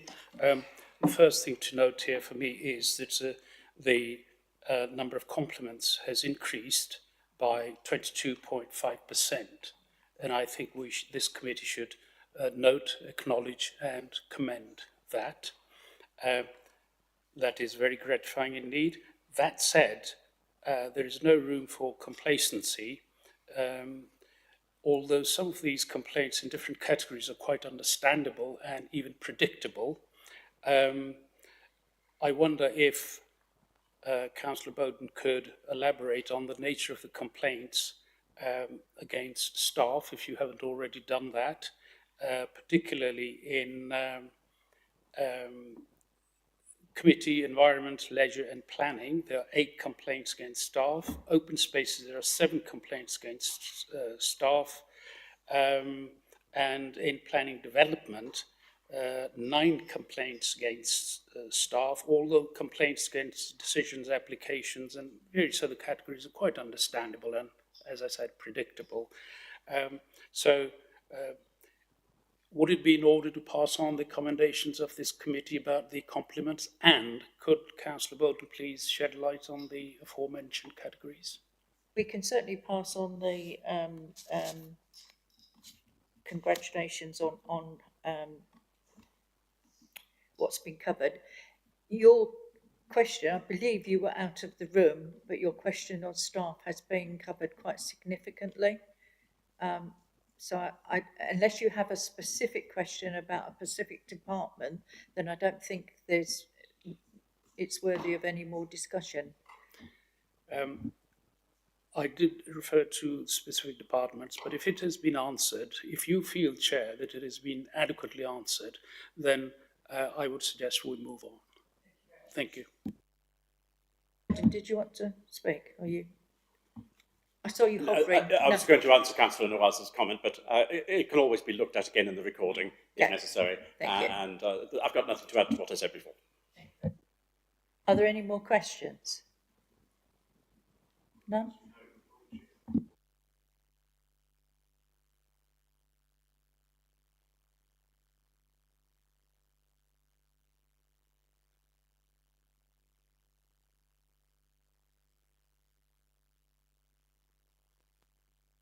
Thank you very much indeed, Chairman, and my apologies that Councillor Tierney just couldn't make it today.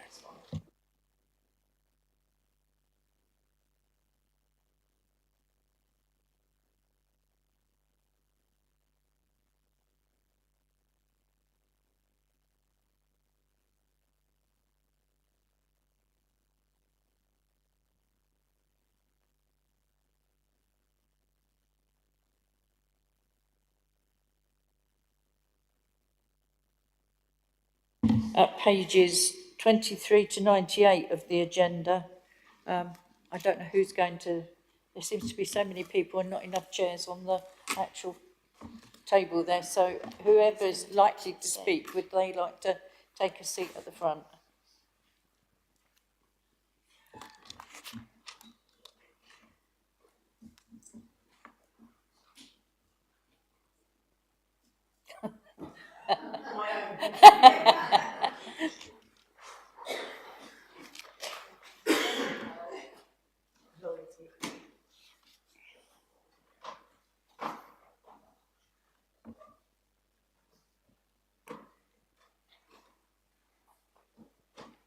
So I don't know which one of you is going to take the lead, but whoever is going to do that, would you like to make the presentation? Thank you.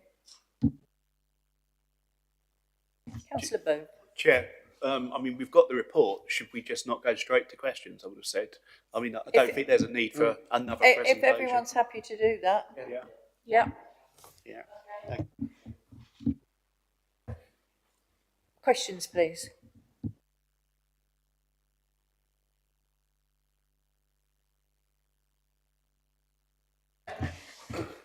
Thank you, Chair. Afternoon, everybody.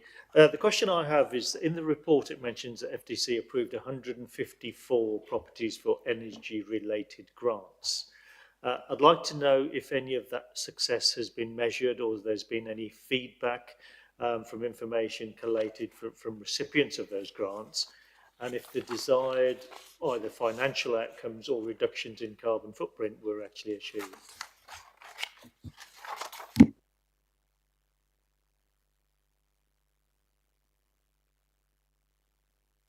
To answer that on behalf of Councillor Tierney, myself and Mark lead on some of the climate adaptation works in the action plan.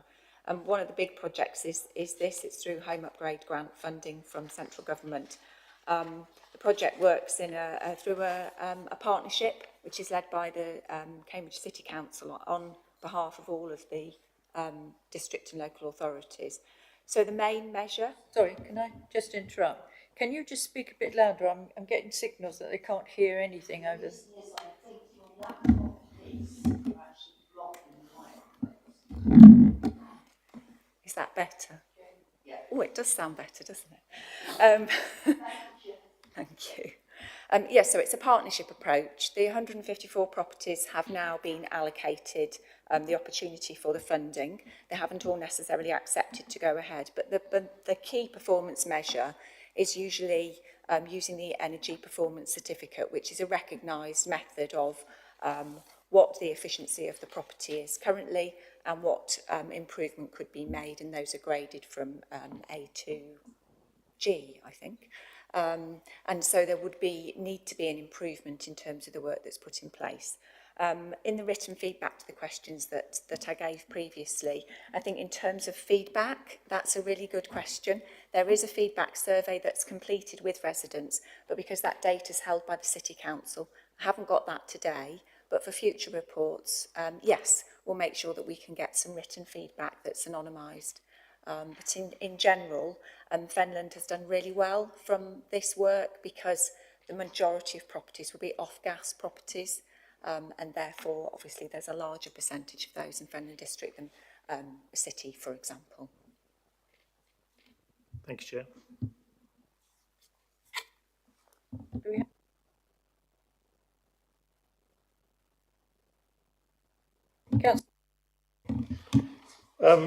Thank you, Chair.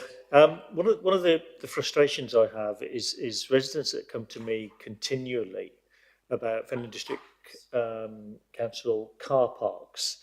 We're seeing a trend where the car parks, because they're free, are being used by people who have got bus passes. So they park their cars in the free Fenland District Council car parks and then hop on the bus to go to Kings Lynn or Peterborough, wherever they're going.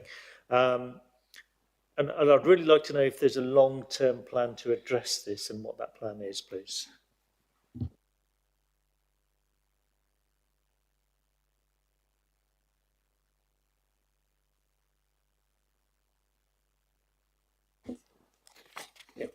I'll try and address that.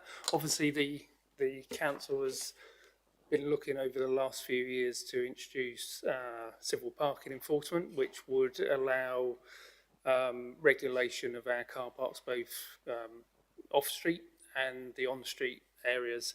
At the moment, due to the sort of shortage in funding for introducing CPE. That's currently on hold at the moment. So the only other choice we would have if CPE was not going to be introduced would be to introduce a district-wide off-street parking places order, which would allow more enforcement for all of our sites. Currently, the council has 28 parking facilities. 21 of those are public car parks and 7 are associated with our public buildings.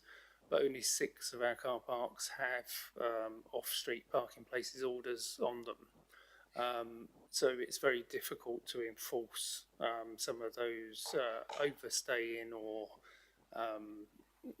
vehicles being used for motor trade, etc., being stored in our car parks. I think the reason we haven't at the moment introduced a more sort of district-wide order is because we've been looking at civil parking enforcement. But I think, the council needs to probably determine whether that is something that they're going to introduce, and if not, then we will look a more sort of district-wide order. Okay, thanks, Chair. The second part of that question is that I know we're kind of dragging our heels with civil parking enforcement, but the loss of income by not having it, probably now, given that the communities across the whole of Fendon have grown, maybe outweigh the reasons for not having it. Do we have any timelines, or is it on the agenda to talk about civil enforcement in the future? And how much longer after the off-street parking would that be if it's going to come into play? So as far as I'm aware, in terms of income, to my knowledge, there's no proposal to introduce car park charging. So if the council was to introduce civil parking enforcement, there would be no income generated through paid parking. It would only be through prosecution of fixed penalty notices. Generally speaking, those civil parking enforcement doesn't really run with a profit unless there is paid parking. So generally that would run at a deficit in the absence of paid parking. If the council doesn't introduce civil parking enforcement and decides to go along the off-street parking places order route across the district, then we could prosecute offenders as we do now through either fixed penalty notices or using a penalty charge notice system. But obviously, the more enforcement that you carry out, the more resources you'll need to do that enforcement. Thanks, Chair. Councillor Barber. Thank you. Just to go on from that, while CPO is on hold, are there any plans for restricting parking in our car parks with a view to time? And if that is in the plan, how would it be enforced? Okay, so as I mentioned, there are very few parking places orders on our car parks at the moment. The trouble that we've got with the ones that do have off-street parking places orders is that the maximum stay period is 24 hours, which then becomes very difficult to enforce for overstaying, because what constitutes the start and the end of one 24-hour period. So obviously civil parking enforcement is very different to if we was to look at an off-street parking places order. I think if the council determines not to move forward with civil parking enforcement because of the shortage of funding that we're facing at the moment, then the way that an off-street parking places order across the district would work would be that we would agree to designate which car parks are short and long stay, and each car park would then have a new sort of maximum stay period. That would be determined by members, but some car parks could have a 2 or 3 hour stay, and some could have a 15-hour stay or a week stay if they're by the rail station. but obviously enforcement would need to be done by the council's resources. Generally speaking, I think a light touch approach would probably work, really aimed at targeting repeat offenders or hotspots within the district. We have any more questions?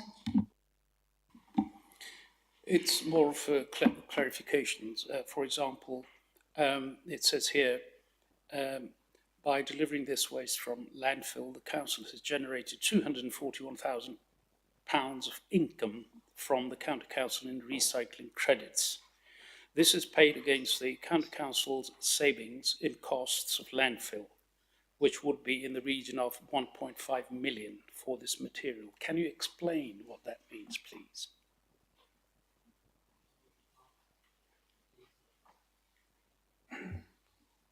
Of course. If recycling credits are a legal requirement for county councils in a two-tier authority. So for every tonne of material that we process for recycling, the county council provides us with a recycling credit. At the moment, that's around about £58, £59. The £1.5 million in there, councillor, is the offset costs. So if that material were to have all gone to landfill, that's how much that would have cost the county council. Does that make sense? Yeah, what I understand is that you have basically saved the county council £1.5 million. Right. Why not say so in the report? The way it is written is a bit difficult to understand. The other question, Chair, again for clarification, if I may, with your permission, please, is fly tipping. There seems to be a particular preponderance for fly tipping in Wisbech. Out of 846 fly tips, vast majority of them have been in Wisbech. Apart from it being a larger town than the other market towns in Finland, is there any particular reason that it should be such a rampant problem? If we can define a cause, perhaps we can devise a solution, such as mobile CCTV cameras. Could somebody shed a light on that, please? Thank you. Well, I will start to answer some of that, because when you say about more cameras, unfortunately, it's very, very difficult to put cameras in because the simple reason is they have to be seen to be doing it, and of course they see the camera and they pinch the camera, and that's what we've had a lot of. So it's mostly when we have to do it, we have to do it by hand. We have to sort it all out, have a look at it, and do it that way. We can't stop it with cameras, as I say, because wherever it is, if it's in the open countryside, you put a camera up, they see it, and they just take it. Why is there such a preponderance of flight tips in Wisbech?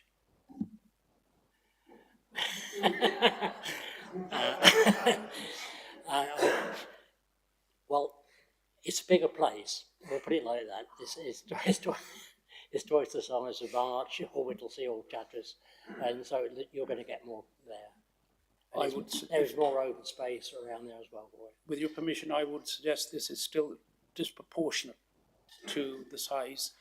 846, out of which probably in excess of 700 are in Wisbech. There's got to be another explanation. Could it be that there are a lot of MHOs in the area? Could it be that there is a very mobile population with rented accommodations? Could be a number of reasons. Would it be worth for the council to look into that? As I said earlier, if we can define a cause, we can devise a solution. Thank you. I think you've got right on some of the things you said, the reasons why. We can look into it more, we will do for you and see what happens. We'll come back to you when we're done. Thank you. Councillor Barber. What is the main cause of the issues in relation to recycling bins? 3,320, I think, being rejected. Well, a lot of the rejections are, for what it says in the report, black bags. People still put things in black bags in a in the blue bins. So we have to take them out, and we try to go to people and report. So they want to report to us. We originally started, a year, 18 months ago, by putting stickers on the bins why they were not emptied.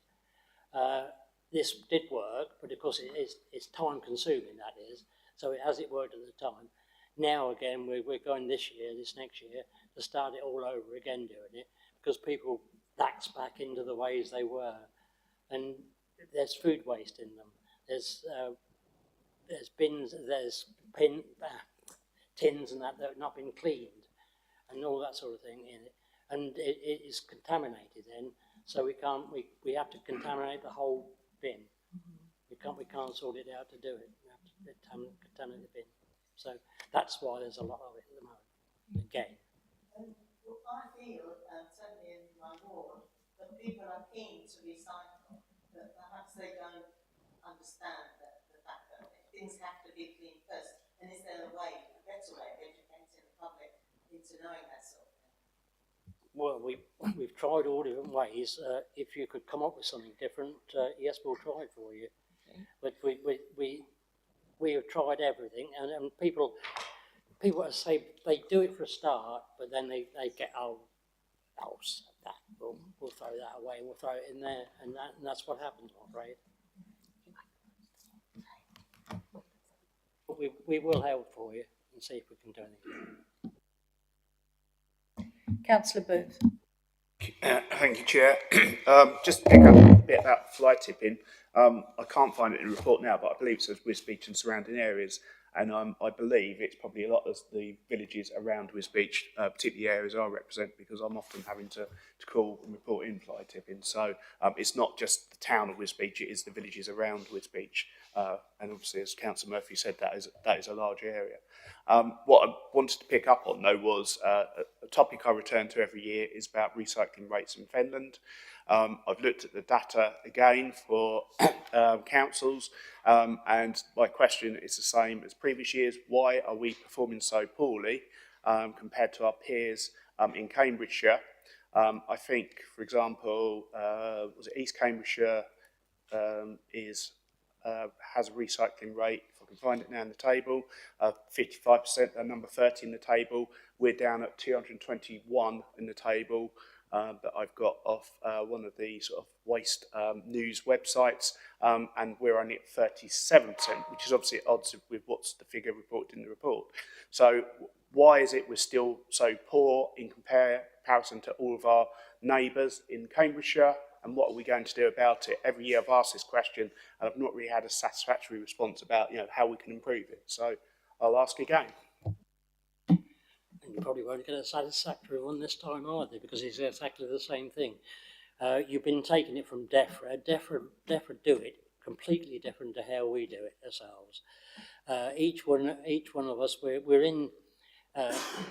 We don't alter that much between ourselves because we're in what we call RECAP, and RECAP is an amalgamation of all the councils in Cambridgeshire, South Cambs, East Cambs, Huntingdon, Fens in it, Cambridge City, Cambridge County Council, and Peterborough. They're the ones that are all in it together, and we do it all the same. But you go by last year and the year before, go by DEFRA figures, and they're not what our figures are. Yeah, and I know I'm going by DEFRA, but DEFRA have set the standard for all councils to report, so it's comparing all councils against one another. And the point is, we're doing quite poorly against our peers in Cambridgeshire. So that's not really a response, I feel. We are quite a bit below. I think Cambridgeshire, which has got a figure for disposal, is about 48%. We are recycling 37%. So we're actually probably dragging the figure down compared to other authorities in Cambridgeshire. So what are we going to do to improve the situation? Chair, if I may.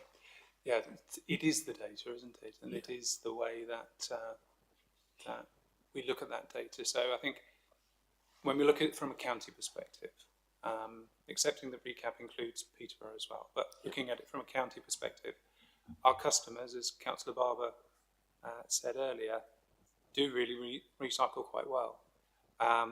Because when we include all of the waste that goes through our household waste sites, which appears in the county council figures, then you have a recycling rate that's above 50%.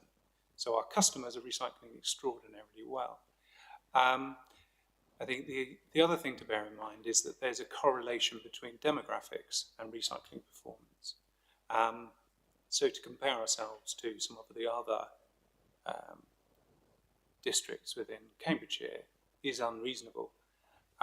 So in previous portfolio holder briefings that Councillor Murphy has shared, we have compared ourselves to the SIPFA near neighbours, and on that basis our customers do extremely well.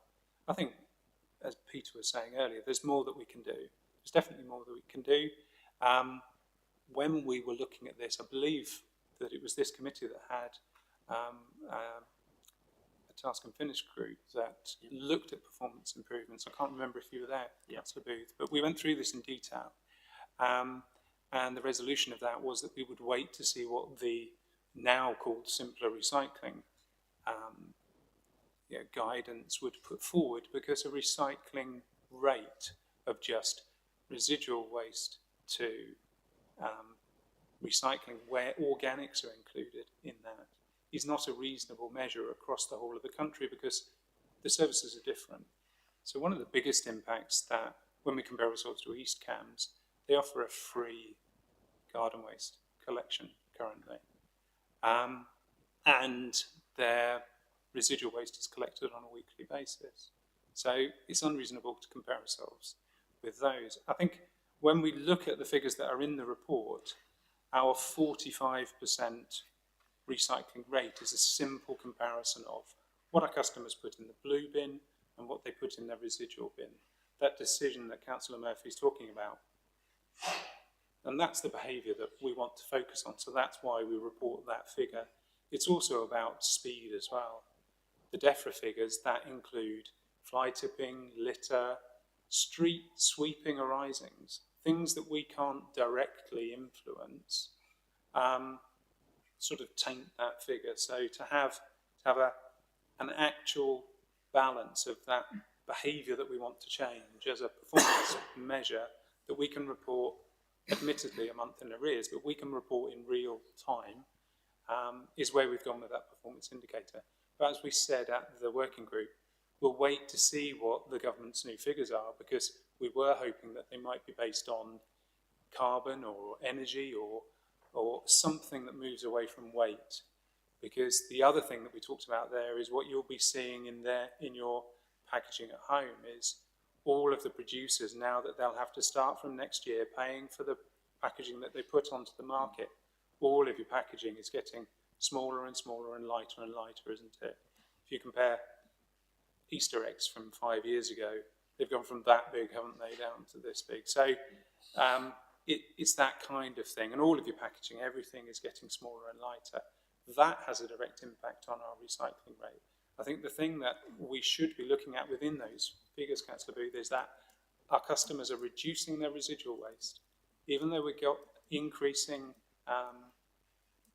property, in development, we've got residual waste that's decreasing, and we've got recycling that's remaining more or less static in the first half of this year. So I think that's where we should be focusing. That means that our customers are still, as Councillor Barber pointed out, actively recycling.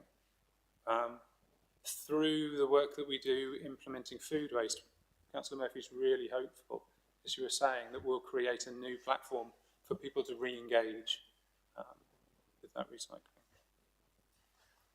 Councillor Booth. Thank you, Chair. Yeah, I take on board the points you raised, but I mean, if you still look at the same stats, for example, Huntingshire's still above 50%. They have waste collection sites, and they're still doing a lot of the same activities as us. It's just we seem to be so disproportionately below. I don't think we can just say it's demographics, because I think there will be similar demographics in the rest of Cambridgeshire, particularly in Huntingdonshire and East Cams.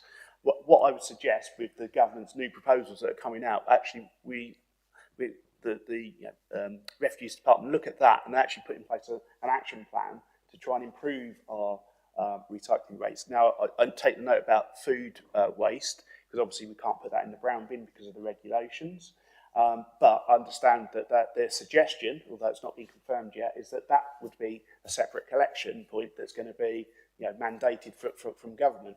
So there will be an opportunity for us to actually improve what we are recycling. So I would say as a committee, I think we should make a recommendation that a plan is developed to improve recycling rates once the guidance has been published. Councillor Hicks. Excuse me. You've hopefully had privy to my conversation. It's number 7 on here. There is an income which is generated through subscriptions to the brown bin. Now, where does the income in relation to garden waste subscriptions end up within the council? Is it ring-fenced? And what happens if there are any extras or are there any shortfalls? I mean, I know it's not profitable, it's not designed to be profitable, but there must either be an excess or, a deficit. And does it run profitably, or what happens to the extra if there is any? No, it doesn't run with the profit because it can't do, because how it was set up. It has to wipe its feet and heels every year. It's looked at by our finance team to see what the wages are, what the running costs are, the petrol, the vehicles and all that sort of thing. It's all added up into a year to see what it would be extra, and then it comes in, we charge extra for the people who are paying for it. And that's the only reason it goes up every year, is because of the expenses that there is. There's no profits made whatsoever. There's no profits to take out of it. There's no profits to put back into it. It's run as simple as that, with no profit margin. So basically, at the end of the year, it's in deficit every year, is it? It'll be in deficit at the end of the year, so that's why we have to put it up for the next year to be able to. Yeah, I just wondered, because there's obviously a shortfall, or it can't be exactly the same. No, it's not. No. So which is it? It's in deficit then? It's mostly in deficit, and that's why we have to say, that's why we have to put it up to do it. And I've got another question as well, if I may, just this one. And how is the council gearing up regarding rubbish collection for all these extra houses we're going to get in March? How proactive have you been? Because there's another 1,200 planning this month again, which we've got coming to March. You're going to have to gear up ahead of this because you don't want to get caught out when they're all built. Well, yeah, we're gearing up all the while. These houses, these 1,200 houses don't come in all at once. They're all phased in. All the Whittlesea, Chatteris, March and Wisbech, they're all phased in. We know they're coming. We do round control every year to see how we can get round better and easier every year. And so far it's getting very, very difficult at the moment. It's coming to a point when we shall probably have to make another round out of it somewhere along the line. But at the moment, we're doing things now that are alleviating that, and so we are okay at the moment. I'm sure you'll be quick to tell me if I've misunderstood this, but on page 5 of the report, it states that waste is now being sorted and processed for onward sale at Biffa's Edmonton plant.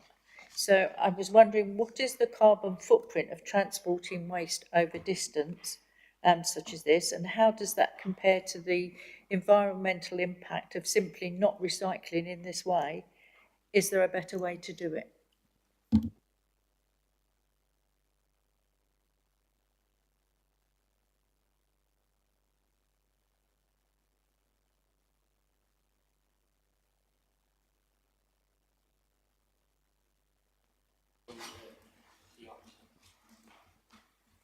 Chair, Councillor Murphy's correct. We're in the initial phase of the new contract. You're right, the material is going to Biffa's plant at Edmonton. They won the tender.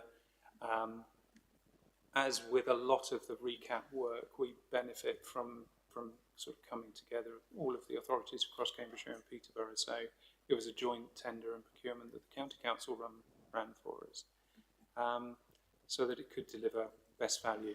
You referred to it at the beginning of the meeting, in that there were 2 phases to it, and the first phase was not successful. We're pleased that we've managed to get kind of, a good quality and effective partnership outcome from that tender.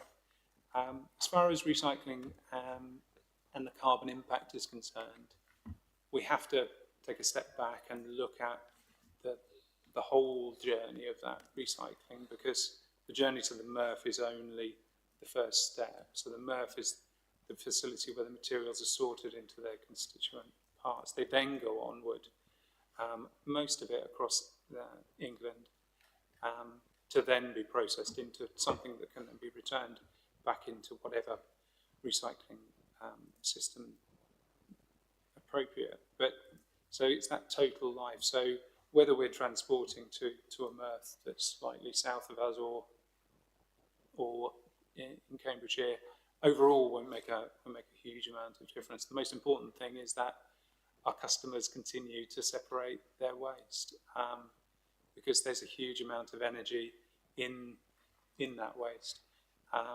alongside, taking responsibility for their textiles, eventually for their food waste as we implement that, because there is, as you say, a lot of energy involved in all of the waste. Are there any more questions? It's just, I guess, a quick observation about the Community Safety Partnership. I know we'll have a separate presentation on this, but in the action plan, there is pretty much no reference to road safety and speeding. We were assured a couple of years ago it was going to be a subcategory, but it appears to have dropped off the radar again. So it's just an observation. Can we have it put back in? And one of the reasons I raise this is because when you speak to residents, the big issue that they all have a gripe about is speeding.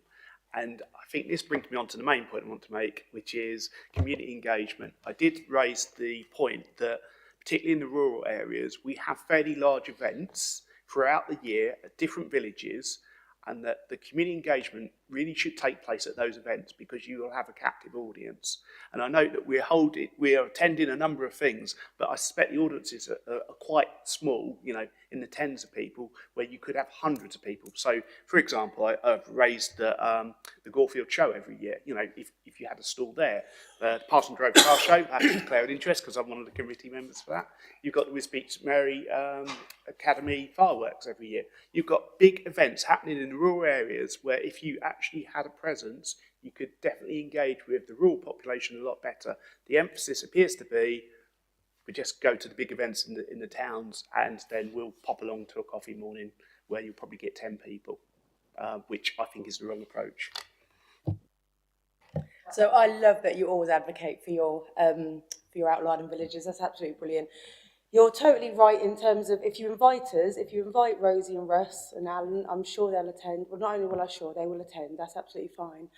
They do attend. They do attend the smaller things. They genuinely do. I see them at them, so I do understand. But as always, there's always bigger things that we can do and more things that we can do. And you're totally right. Some groups are very small, and we would naturally aim to get the bigger audience because we're a small team in itself, but that's absolutely fine. If you invite us, we will attend. Within reason. Yeah. Well, can I suggest maybe a more proactive approach for them to look at what the big events are around the rural areas and sort of make sure that they get invited? Because a lot of us committee members on these events, we've got 101 things to be sorting out, particularly paperwork, and it's something that might get missed. But I think it could deliver real benefits for getting a better view of what people are looking for. And I don't want to denigrate the smaller groups. I'm just saying you obviously don't have as big a population at those groups, but you've got the opportunity to almost get big captive audiences that you can engage with. I will. And what I'll also ask them to do is email all the town councils just to let them flag up that they're there. And parish councils. Parish councils, yes. Sorry, I'm so sorry, Councillor Booth, please. But yeah, we will do that. Equally, I will sit there and say if people do want them at the event, so you have to take responsibility. It's your event, and we can't be paying officers to spend lots of time trawling through social media. So we will endeavour to put things out there, but if you do want them to be invited, you have to invite them. So we'll meet you halfway. Thank you. I think perhaps, if just a general questionnaire went out to all, particularly parish councils, because that's the rural areas, just asking for a list of their events during the year, and then you can cherry pick which ones you attend. I think that's a lovely idea, yeah. Also, put it on the calendar for next year and so on. So you do it every year. This isn't just a one-off this year. It continues for next year as well. Yeah, I think that's a lovely idea. And I know Rosie and Russ always do go out, and I know that they love the events anyway. I think it's just trying to fit it in with all the other bits and bobs they do, so that's no problem. Councillor Barber? Sorry, one more question. Is there somewhere that street pride groups can find out the actual days that the verges are being cut in their area? Well, they can, but unfortunately, we can't say when they're actually going to be done. There are a lot of things that are in place, road closures, weather, all things sort of like. They probably won't be there at the same time as what they are at any other town. It's very difficult. I mean, we could give you a list of when they come round, but that might vary by a week eventually. There's just no telling because we have to go by day how we do it. The problem is that when you're litter picking, if you're coming after the verges have been cut, there's 1,000 pieces instead of 10 pieces. So any sort of help would be good. I totally agree with that because I do a lot of litter picking myself, so I do know what you're talking about. I think as far as county verges go, they actually publish a list on Cambs County Council's website with the proposed dates. Obviously, weather may change it, but there is actually a list for county council. Councillor Booth. Yeah, Chair, it's slightly more complicated than that because a number of parishes do verge cutting on behalf of the county council, so they will have their own local contractors they use. So I would suggest speaking to parish councils to see if they're undertaking that in the first place, and then finding out who the contractor is that they use and liaising with that contractor. So, for example, Parson Drove, we use a local contractor. I think it's at least 3 times a year, and we've got the option to do more cuts depending on how the growth is going. So, yeah, that's if they've taken over from the county council. Not all parishes will have done that. Yeah. Are there any more questions?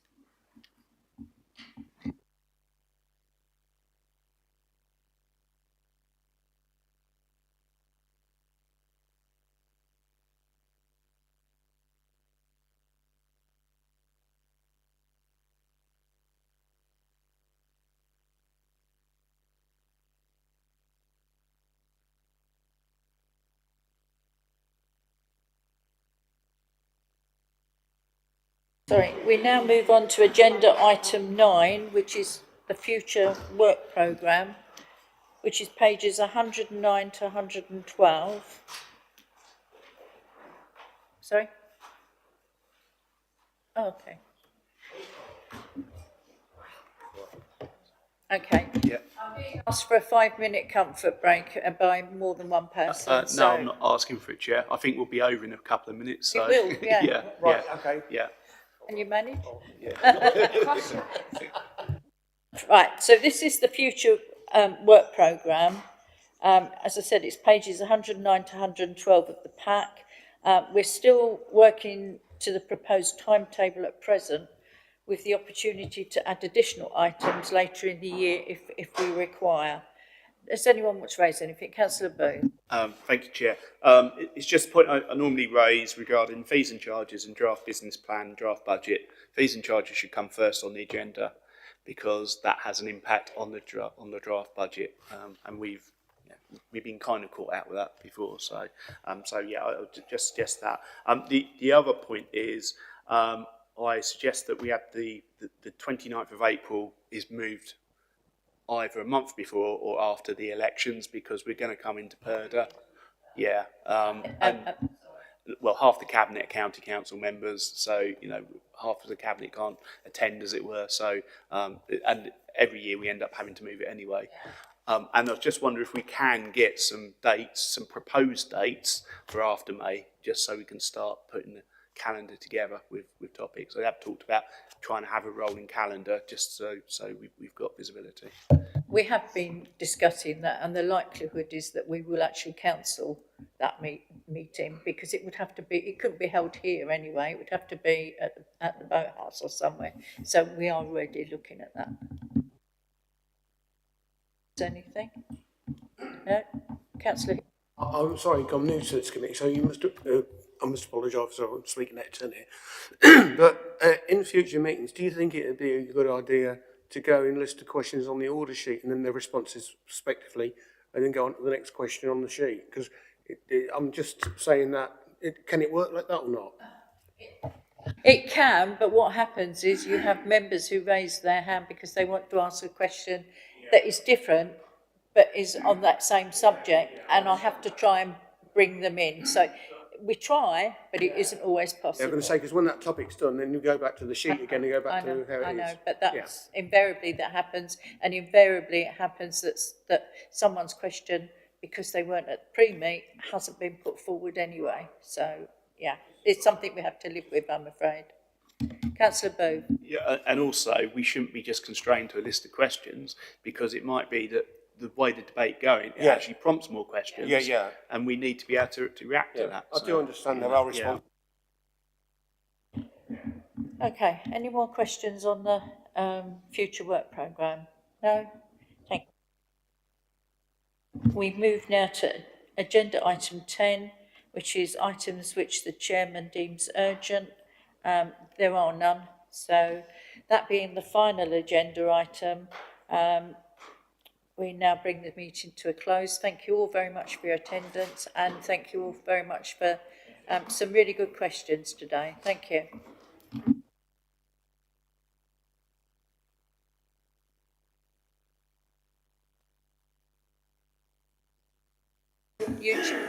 We're